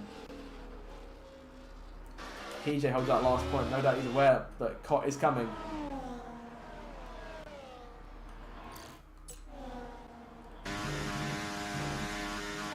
And Tank's still there. 5 seconds back from Pope now. Pope then closing the gap to Imrie. And continues to stay out. Will he try and go to around the lap 50 on those tyres? What's the challenge here? Because of course Tank can't score as he's a reserve, so I don't know if he really go for it in these races. Of course he can try and win the race, he's doing a fantastic job right now, but won't score anything.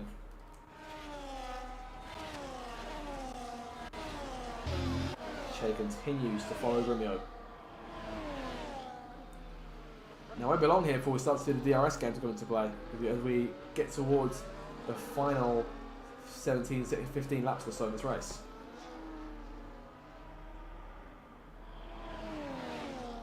We've got 18 laps to go as it stands.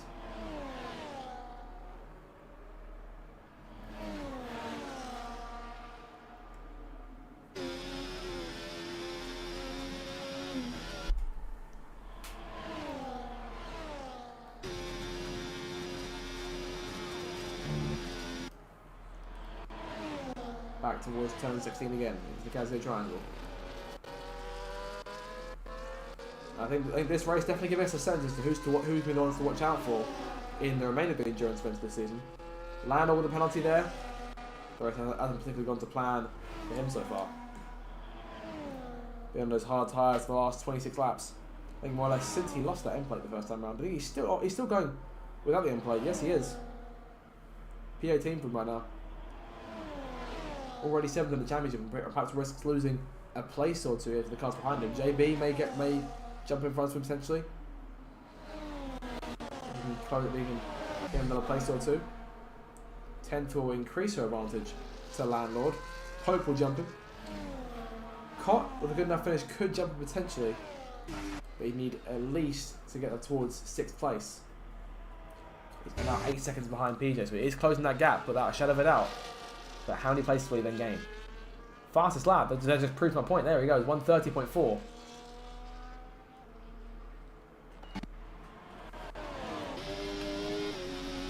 Dan well of his own right now as he has been the last around 13 laps or so.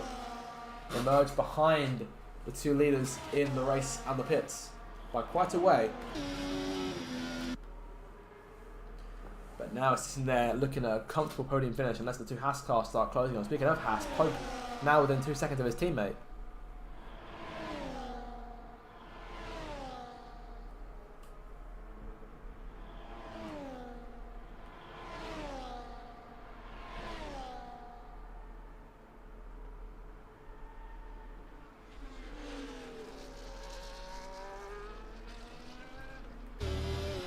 At 37 now. Grimio continues to maintain his lead.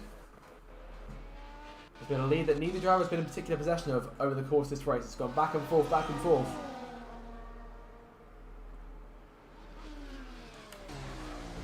Goes on Landlord. 10th cannon 4 back. JB 1.2 back. He's been chasing 10th throughout this race. PJ 2.7 back from these guys. So Cott, with a decent run, could potentially push towards as high as P7 in this one. Which I think, given the hardships he's been through today since starting from P2, wouldn't be to complain about, at least in my eyes. But of course, I'm sure he would have liked to have been in a position to win this race. On the right tyres, he's definitely had the pace to do it. And he was up there, of course, in the early battles with the leaders. Just fell back to 6th, and it started a chain reaction as he fell down the field. But he started working his way back. He hasn't thrown his toys out of his pram. He's kept things patient and he's continued moving along. And will at the very least take home some good points there as a consolation of some kind, and they may give him a place or two in the championship from P11 where he is now. And potentially an 8th place finish could put him in front of his team at WebView, sits in P12 right now, and that'll push Williams perhaps a bit closer to the top 3 in the championship, or at the very least further away from teams like Sauber, Alpine and Red Bull. But of course Sauber have their one car in the points right now. That'll bring the gap down from 7 to 6 as it stands for that team. But of course Cott can deny them that point and expand the advantage in Williams' favour should he take PJ, which I imagine he will do at this point. He's closed the gap down to 4.6 seconds. He's done a remarkable job on those tyres, as we see him set the fastest lap twice. So an extra point going his way, along with his points tally from this race if he can hold on to that. Time continues on.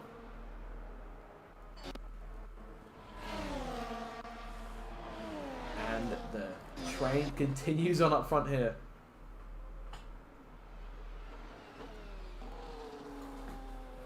These two cars have been in control of this race for the final 15 laps here in Japan. It's been a very, very tense race between these two, and it's going to come down to who is in position on the last lap.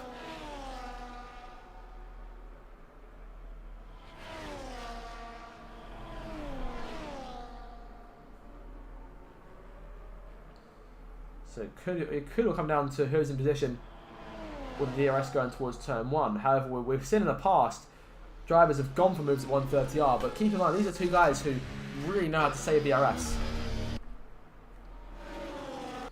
So there's every chance that the move that gets made going into turn 1 on lap 53 could very much decide who wins this race, short of any mistakes.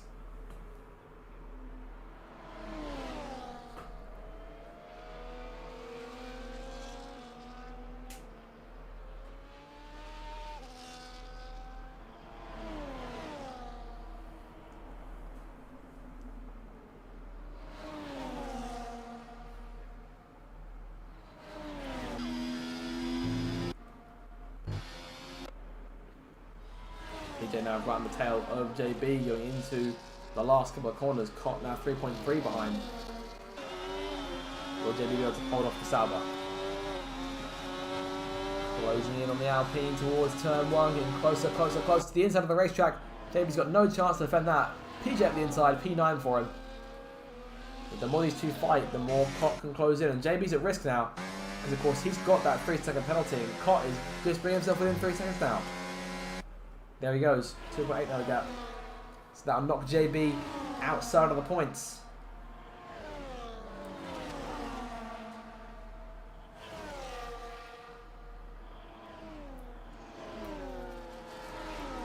And Cott's getting a second in that sector alone. Look how fast he's going here.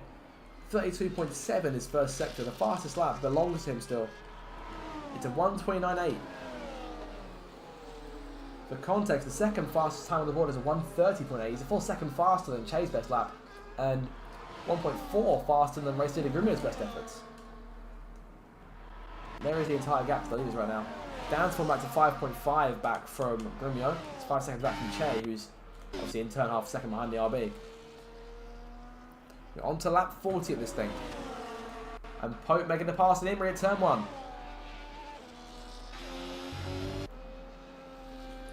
Two Haas cars need to work something out here in order to try and at least get one of them on the podium.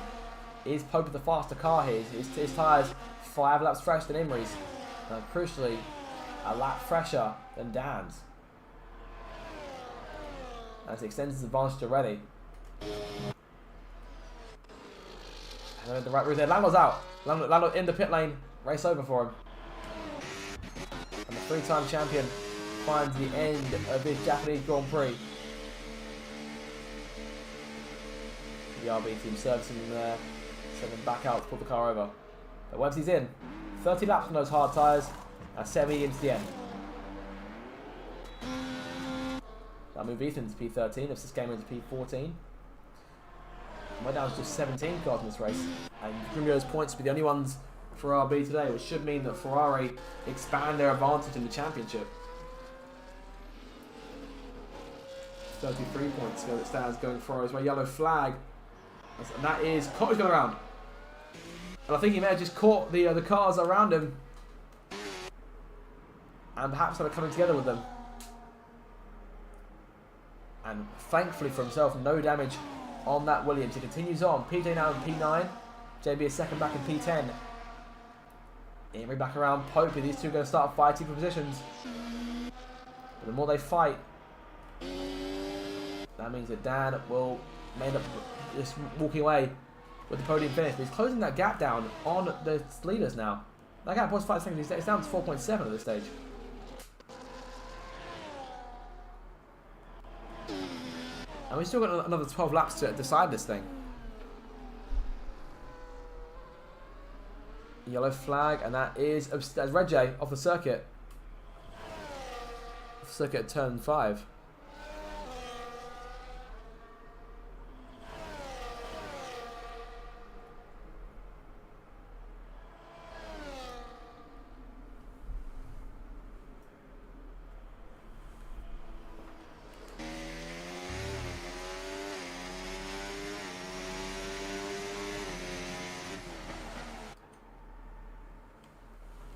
Continues here. Che remains close. Lock up from Grumio. Those hard tyres must be getting closer and close to the end of their tether here. Che is close on the main straight. He's going to make a move to the inside now. Che, for the first time in quite a while, retaining the top spot. We'll see if we get another fight between the two house cars in position here. Pope is now the one with DRS, the one who is chasing. But not for much longer there. Goes to the inside and takes the place. Pope into P4.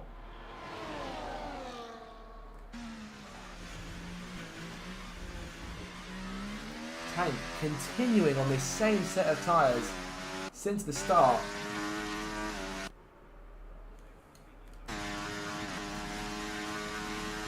And I honestly want to know what his tyres are on at this stage of the race.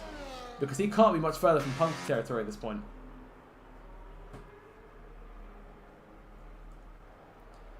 Tenth and Curtis going out of position. We're maintaining P7 for the minute. Curtis on 5 lap pressure hard.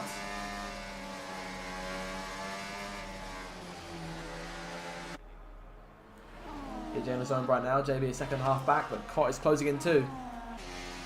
And now again knock JB outside of the points paying places. What will Cott do this time? Can he get around JB nice and easy?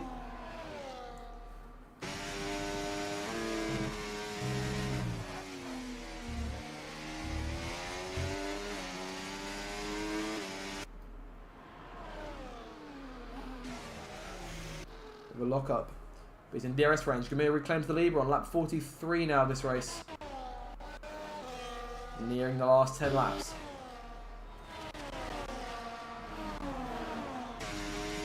Cott is in DRS range with JB.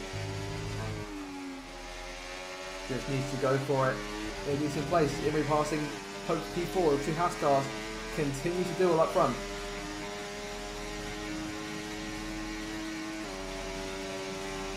JB fighting to keep himself in the top 10. That penalty won't help his case though. And neither will Cott steering right at him. Oh, bit of a tap there to the back of the Alpine. Off the corner. Can Cott get him back though? Down the main straight. Curtis passing 10th for 7th. And there goes Cott. Back into the points paying places. And there to stay this time.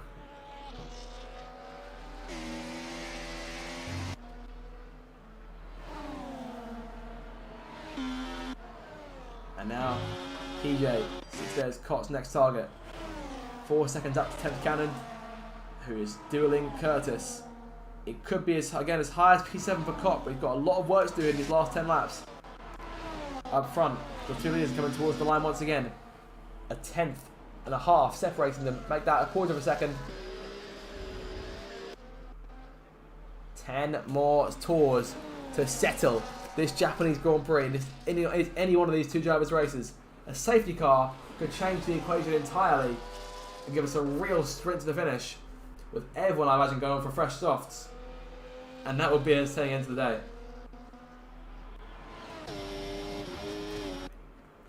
Emery closing that gap, going to the inside of the racetrack. P4 in his position once again.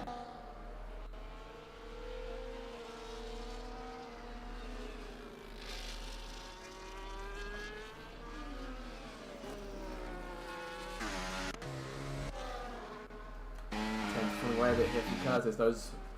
The 5-lap difference on those tyres maybe starting to rear its ugly head at this point. 10th still closing, keeping ourselves within range thanks to that DRS.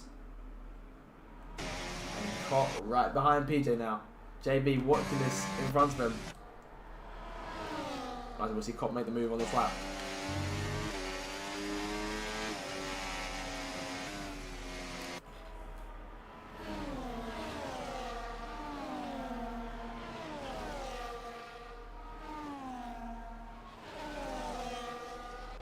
Alvar coming in, soft tyre going on that car.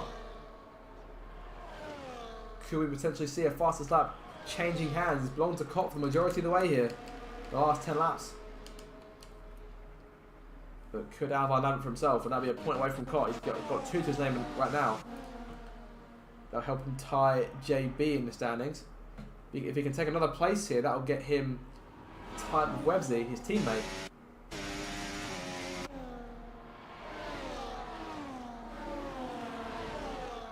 And completing his mission, getting up to 7th place, will put him up alongside Landlord on 18 points. Sorry, thanks to the fastest lap point, I'll put my points in front. You can still gain places in the championship today. Or maybe the win, maybe something. The sun now out and shining over the circuit. Past the Ferris wheel once again. Curtis and 10th. Nose to tail, he's on the main straight. 10th the outside, reclaiming P7. And this will be one of those fights that will go right to the wire. Meanwhile, up front, it's still Che and Grumio. Nothing changing up here. These guys are set to duel to the end of the race. It's a chess game that neither one of them can afford to lose after nearly an hour and a half of racing.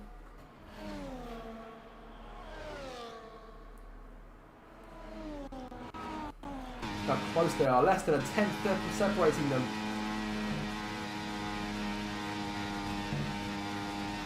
We're looking around here, looking for something, looking for anything. Can't do it.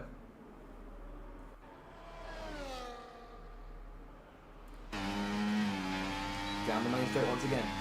Grumio pulls out. Takes the race lead away.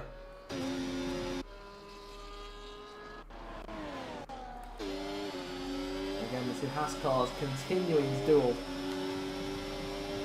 Both passing him really nice and easy there. Clearing his teammate. Back to turn 1.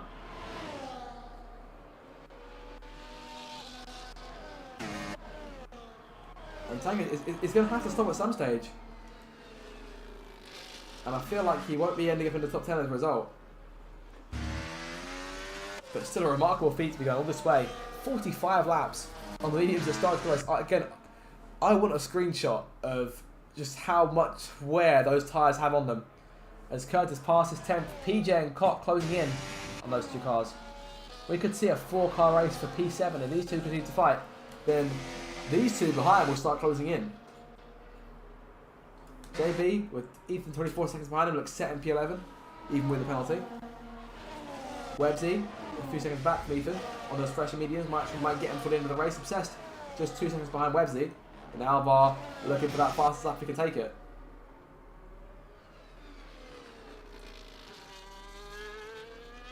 Okay, not this time.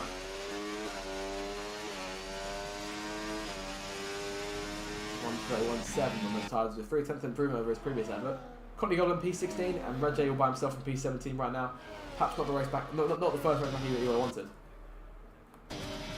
Shane reclaims the top spot onto lap 47. Closing in on the end of this race. Of course, we'll look ahead to the next race. So one of these endurance distance races, which will be none other than the Principality itself, Monaco. So a full 78 laps of what will be no doubt survival. But of course, we've got several races coming up before that. China on the 13th, Miami on the 20th, and then Imola on the 27th. And Monaco will be the first race in February. So look out for that. No drivers are going to that race looking for the race win. Of course, Pope winner in Monaco. Grumio won this race the last 2 seasons, to my mind. Imrie, of course, the last 2 seasons could have won this race himself. He could have won that race himself, of course, disconnected and pitted onto tyres in the late stages of season 16's race. And of course, took pole in season 17, but initial contact on the race start derailed him for the majority of the Grand Prix. And thus, he wound up not taking victory that day. But so looking to go 3rd time lucky is Imri in Monaco. Very Leclerc-esque. Speaking of Leclerc, of course, the car he drove last season, that Ferrari is still holding the lead over Grumio and holding P3 for Dan. So unless Imri and Pope start to close that gap down, we look at P4 and P5 regardless of where they come home. Of course, Pope looking to nab P4 in the championship, but he'll be jumping Websy, Landlord, 10th and PJ this rate. I'm sure someone's going to get a penalty. JB's got one. JB and Red Tape for 6 seconds. 6 laps to go. Pope passing Imri even before they got to the main straight there. That's a new one. He's got DRS, he'll pull away from his teammate.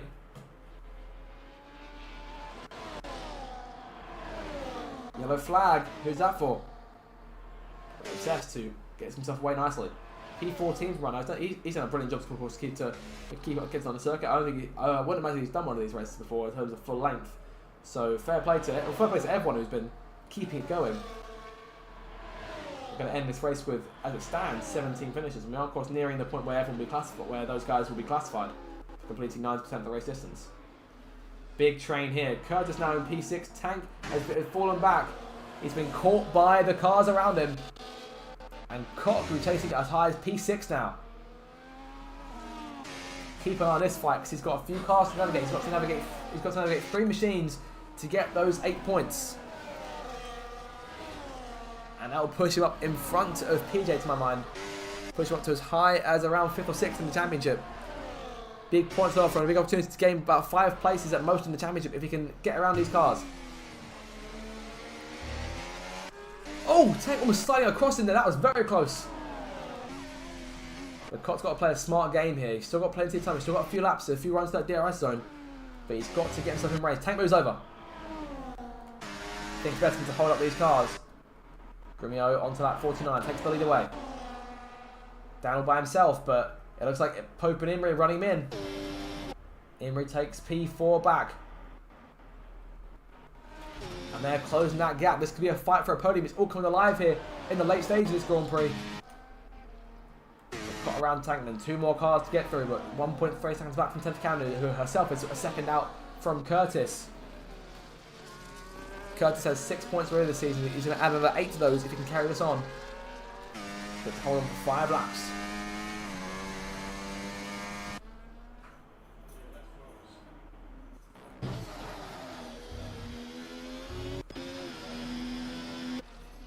Down there in P3, knowing he's got 2 house cars closing him down. They've got a bit more work to do to try and close that gap. These two, testament to these 2 drivers who, for the last 49 laps, have continued on, and they've still got 4 laps to go. Where do you want to be going on to that final lap? Can't see much in terms of battery, in terms of who's got what. We'll turn on the We'll turn on the telemetry here to get a full idea.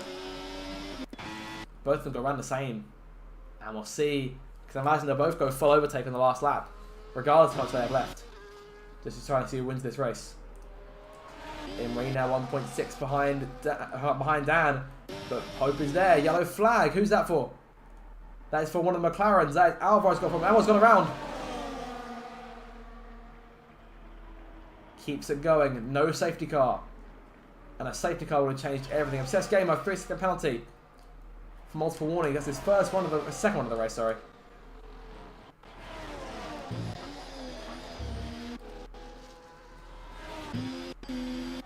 Can Pope or Imri snatch a podium from Dan?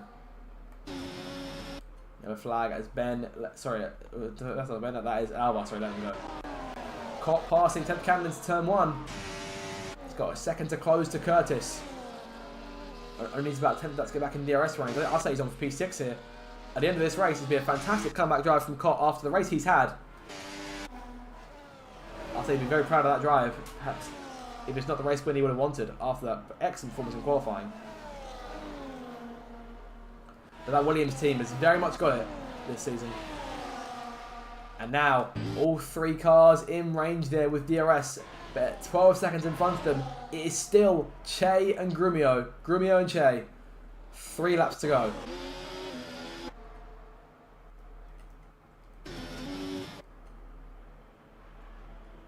The entire race has been building to these defining battles for the places in the points. Tank, as it stands right now, does still need to stop. He's been on those tyres the whole time. Pope takes P3. Move the Haas car onto the podium. Okay, so now it's just simply just to not get desperate, not make any moves you don't need to make until you absolutely need to. No one is safe where they are until we reach the finish line. A penalty for any of these guys now. I'm not sure in terms of warning what the situation is for the 2 leaders, but a penalty for either one of them would spell death. Alvar coming back in, fresh set of soft tyres going that McLaren is away. Look at that, 30 to 29 laps done on those hard tyres, respectively for the 2 leaders. Pope locking up. Dan could give us a bit of a fight here, but don't count Emery. We'll keep an eye on those guys. We may cut them on the final lap if we get a chance to. I get the feeling we see it needs to go 3 wide towards turn 1. And in the unlikely scenario that they all take each other out, that would be perfect for Curtis to come and slide through and take P3. But Cott's there with him now.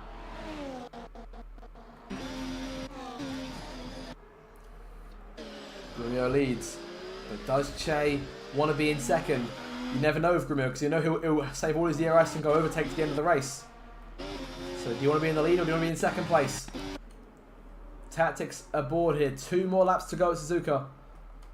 Pope has got Dan and Emery right on his tail. Pope slides! Narrowly misses the pit wall, but that could be the podium away from him. Dan back in P3 and Emery in P4. Pope out of DRS range, and that mistake may cost him P3. Or at the very least a chance at P3. Can he close back in? It's going to be very close for him. It's going to be his only shot, unless these 2 run into each other. Up front, it's still Che and Grumio. Caught right on the tail of Curtis now. DRS in play. Closing in, but not enough. Curtis with a good toe of that Red Bull in front. That is Connie Goblin, Tenkan's teammate. JB getting back around. Oh, Tank off the circuit. Front wing lost on that race car. And he's going to have to pit. I think he's going to have to pit this time. And I think the dream of going all the way on those medium tyres, he would have got disqualified regardless for going for it, for not pitting in this race. But he's going to have to stop now. But up front, here come the leaders. Grumio is through in the lead. Che is in second. The entire race, 52 laps of action, comes down to this. And we could see a defining pass for the lead here. Che's got DRS, the last lap here in Japan. And Grumio is keeping himself in front. Does Che go for it? Not close enough. And the race could be over there. Emery is in front of Dan. He's made the pass for P3. Pope is back there behind both these 2. Who can pull it off? Emery gunning for his first podium of the season. Pope closing to try and keep Dan busy. Towards turn 1, close to contact. Pope on the inside, they do make contact, they do touch. Dan maintains the place. A bit of pushing, a bit of shoving, and the Ferrari stays P4. As for the Ferrari who's hunting the win, can he get in front of Grumio? These 2 are both holding their ERS, both holding their cars to their chest, waiting for the opportunity to strike. Che's going to get one chance at this. I think it's going to be down towards 130R. And in the unlikely that they take each other out, this will be the race for the win behind them. Emery in third place. Grumio runs wide off the circuit. Che narrowly holds it. Both cars an overtake. I think Grumio might have this one potentially, unless Che gets the run. Tank disqualified. Che closing in. Grumio defends the middle of the circuit. Che pulls alongside on the outside, going towards turn 16. This is the race for the win. Contact between the pair of them. Che on the inside. He's going to take a bit better traction here. The last corner. There's dead even side by side towards the line. And by half a car, Grumio's going to win it. That was about the closest finish I've ever seen in Suzuka. And Emery is going to come through. Dan and Pope still fighting relentlessly for P4. But Emery's going to leave them both in the dust here. And by a full second come through to take the last spot on the podium. Behind them, Dan takes P4 over Pope by a tenth of a second. Curtis is through P10. What has happened to Cott? It appears, has Cott run out of fuel? The red light's on. I think Cott might be out of fuel. And that is the whole thing falling away for him. Websy will come through. His teammates neck that point. Curtis takes P6, 10th in P7. PJ comes to the line, P8. JB in the end will nab a point and will nab not just 1 point but 2, despite the penalty. Websy passing Cott, who sees his potential P6 falling away from him and getting further and further off. And Ethan may get him for the line here as well. Really struggling that car. Ethan around the outside to take P11 away, and Cott will run to the line in 12th. Obsessed will take 13th, Courtney Goblin 14th, Albar 15th, and Red J, the last running car that Tim Mercedes cars cross the line to end this race off. But by 6/100ths of a second, Grumio wins it. His 3rd win of the season.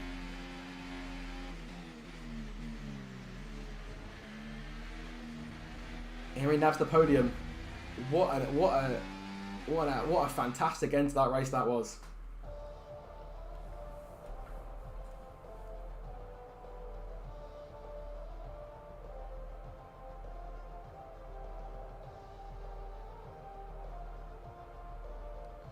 What a race.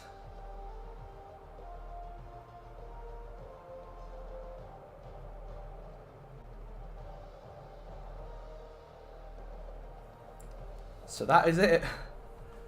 59 1,000ths of a second is all it came down to. Grumio extends his lead in the standings to 13 points over Che. Imrie nabs the last spot on the podium in the last few laps. But props to everyone who made it the entire distance. Fantastic race. Driven from everyone. Celebrations begin then for your winner and the 2 podium finishes alongside him. 13 points in the championship gap. From Grumio to Che after just 4 rounds of the season. And the message from Grumio to the rest of the field is catch me if you can.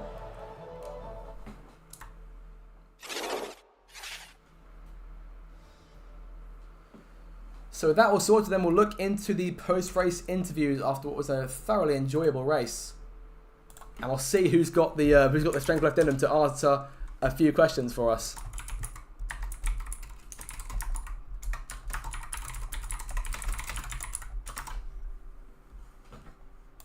But fantastic stuff. Let me know your thoughts down in the chat, because that was a race and a half.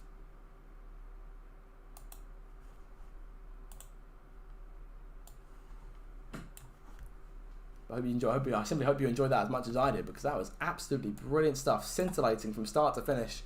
And the fact we've got a few more of those Grand Prix yet to come this season should mean we're in for a lot of excitement. And we have our first arrival to the chat, 10th Cannon, welcome in. That was, I think I got to ask, that was 53 laps, well done. You were one of the cars that made it the full race distance and P7 in the end of the race. Happy with the points there? Well, I've never really done it before, and it's everything else now. I do want to go back to the car that one. Tender, you're a bit quiet, we can't hear you at the minute. Right. Oh, balls. Okay, we'll give her a moment. Tender, got you now? Hear us? Give it a second. I'm not sure. Okay, how are we doing now? Okay, I think that's a bit better. Try again for me? No, she's muted. Give her a moment. Right, my headphones don't want to work, so I'm just gonna wing it. That's much better. We'll hear you properly now. Yeah, What was that? Yeah, I can hear you just fine. That's all good. Oh, let's go. Okay, so if you want to just kind of repeat what you just said for us. So P7 in the end, solid points across the board. Happy with that? Yeah, I think so. It's the first time I've ever really done a league race of that length, so I think to come away with some good points is what I was hoping for from this. I was hoping for a bit more than 7th, but I mean, I can't exactly get greedy. I think I'm quite happy with how that went anyway, even if my body is aching a bit now. Fair enough. Yeah, of course, it was a very, very long race. In terms of, I don't know.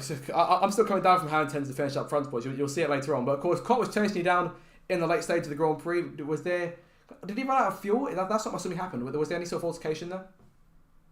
Seems to be. I had a look at the chat after the race, but I haven't seen anything. I did see in the when my AI took over the car after I finished, I looked at his steering wheel and there wasn't anything in it, so I can only assume that's what happened. So just really unfortunate for him, to be honest, because I think he drove a really good race, made the two stop work, which I didn't think anyone was going to do. But no, he committed to it and he made it work. Definitely, of course. You may stick to all the way to the end of the race. No concern there, especially with the fuel towards the end.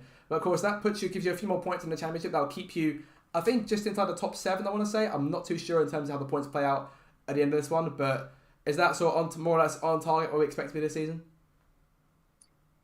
Yeah, I think so. I was always kind of hoping to be around top 7, sort of top 5, just by kind of being consistent. But I think I think for the 100% races, I don't think performance is exactly the goal. I think it's just to kind of just to be as good as I can while making it through the races. I think the next 100% race is Monaco, which I think everyone is looking forward to. So, God, I don't know what to say about that one. Fair enough. Yeah, we'll look ahead to that one in a few weeks. But of course, in terms of next week's race, which of course be China, how is Shanghai as a circuit? What are we thinking there? I don't think I'm going to score points. I'll just say it plain and simple. I think I'm going to be 11th or worse. If I'm any higher than that, I will consider that a win. Okay, we'll hold you to that for next week. Well, good job on the points this week, and we'll see how China goes for you next time out. We'll come now to Pope. Pope, who came home P5 at the checker flag. Pope, it was so close. You had the podium name in your sights, but lap 52, what happened? Car's got no grip, man. It's terrible. Awful. No, it is what it is. I think there was a bit of contact between Dan and Imri, which probably gets sent to the stewards, and I think after that I really couldn't make a move because I think Dan had 100% battery, but it is what it is. You know, can't sniff at it too much. Of course, I mentioned the stream. You were one of the few drivers who was on the grid the last time you did 100%. Have you missed this sort of format at all? I'm assuming. Yeah, I love it. I think they're so fun. I think my pace was absolutely amazing, especially in like clear air and stuff. I think as soon as it got to the battling, it kind of nullifies all that. I mean, we've seen it with the DRS trains this season so far and last season, but I think I was absolutely rapid throughout the race, and I just enjoy it. It's more fun. Of course, looking ahead, because we've got a number of these coming up over the course of the season. Of course, one of them being Monaco, which of course I know you love to go on about your last win there, season 15. I want to say that was the last meet you took the flag there. So is that the plan again in a few weeks' time? Yeah, easily win by I don't know, 2 minutes maybe. We'll see. Nah, it'll be tough. At the end of the day, it'll be exciting though, because I think that's where people will struggle. I think people will have very different pace hot lap to actual race. A bit unlike this one where I think everyone's pace was pretty similar to qualifying. So we'll see. And of course, thinking more short term towards next week's race in China, what's the plan there? Just try and stay in the DRS. That's all you need to do on this year's game. It's a shame because the battling's fun, but it just ruins with these DRS trains. So as long as I'm in a DRS train, there's always a chance of really a win or anything. So we'll see. Have to wait and see, indeed. Well, good job on the 5th place finish. Obviously, I'd say you had the pace of the podium in the end there, but it just sort of slipped away. So I won't be too disheartened myself if it was me. Oh no, I mean after the first 2 races, not much could get worse. So P3 and potentially P4 isn't too bad 2 weeks running. It's a start, isn't it? Exactly. What 20 odd races? What 20 races to go? I think now. Yep, 20 minutes. So there's still quite a lot of time to gain a few wins.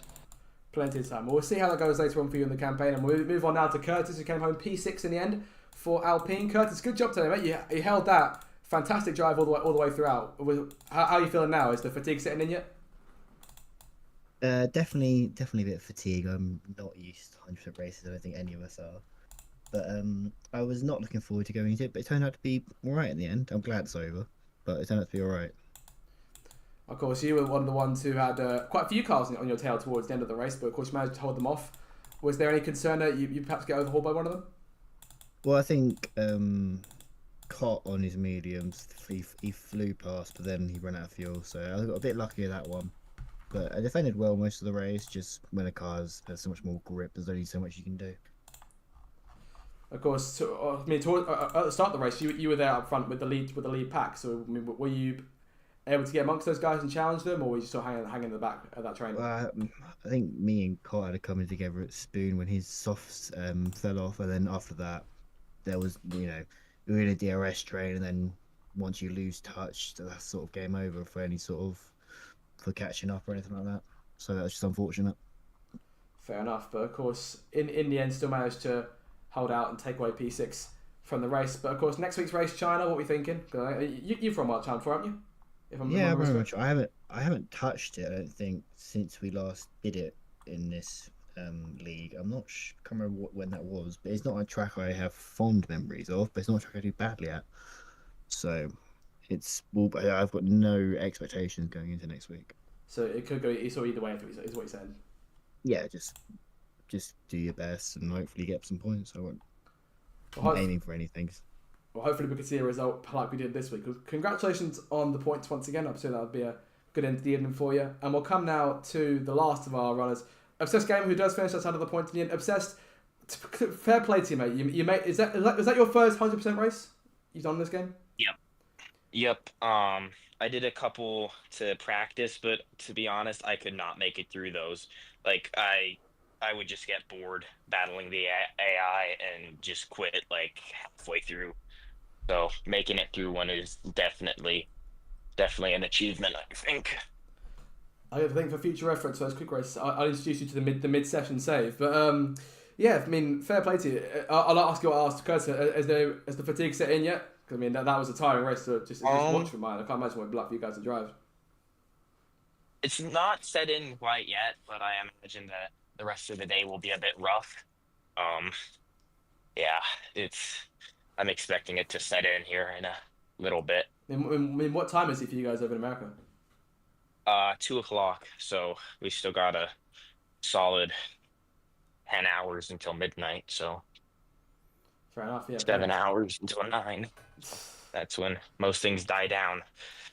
Yeah, I mean, I hope you haven't got anything else to do today because racing will take it out of you. But still, a good pace shown today. But unfortunately, no points for Mercedes on the board this week. Is there a race in particular you're looking ahead to? Perhaps try and get those points. I really would like it to come sooner, but Vegas, I think I did really good last season, and I think it could have happened last season, but just some errors. But Vegas, hopefully I could get some points way far out, but yeah, hopefully sooner. And of course, next week's race in China, I think brings it round to a full season that you've been here, Neil. So have you enjoyed your first full calendar run of this league? Yeah, it's been great. Really love racing every Monday. Yeah, super fun. Really enjoyed it. I mean, we've been glad to have you. You've been very popular in the paddock over the last season or so it's always good to have you, especially along to these afterwards as well. Before I let you go, boys, go. Has anyone got any suggestions for a word of the race? Have any of you got the strength left to think of one for us? Maybe just endurance. I don't know. Endurance works. Curtis, anything? I can't think of anything. I'm fried, mate. Do you know what? Fair enough. Endurance works. That'll do. So good one for the word of the race. So that'll be. I think that's the first time we've done that this season because I forgot in Bahrain and then we didn't actually make it into the stream the last 2 weeks. So that's the word. Make sure it's going into the chat. Type the word endurance if you're still here, or if you're watching this post race, make sure it's going to the comments. Type in the word endurance and let us know what you think of Pope doing this interview and then leaving, which is not normally what he does, but it's alright. It's been a long day. We'll forgive him this time around. But guys, that'll do it for today's RDL race, the first ever endurance 100% race on the schedule. Hope you did enjoy it. If you did, make sure to like, share, and subscribe for more future RDL content. Next week's race taking place on the 13th in China. Make sure to tune in for that. Until next time, have a fantastic evening, and we'll see you guys later. Goodbye.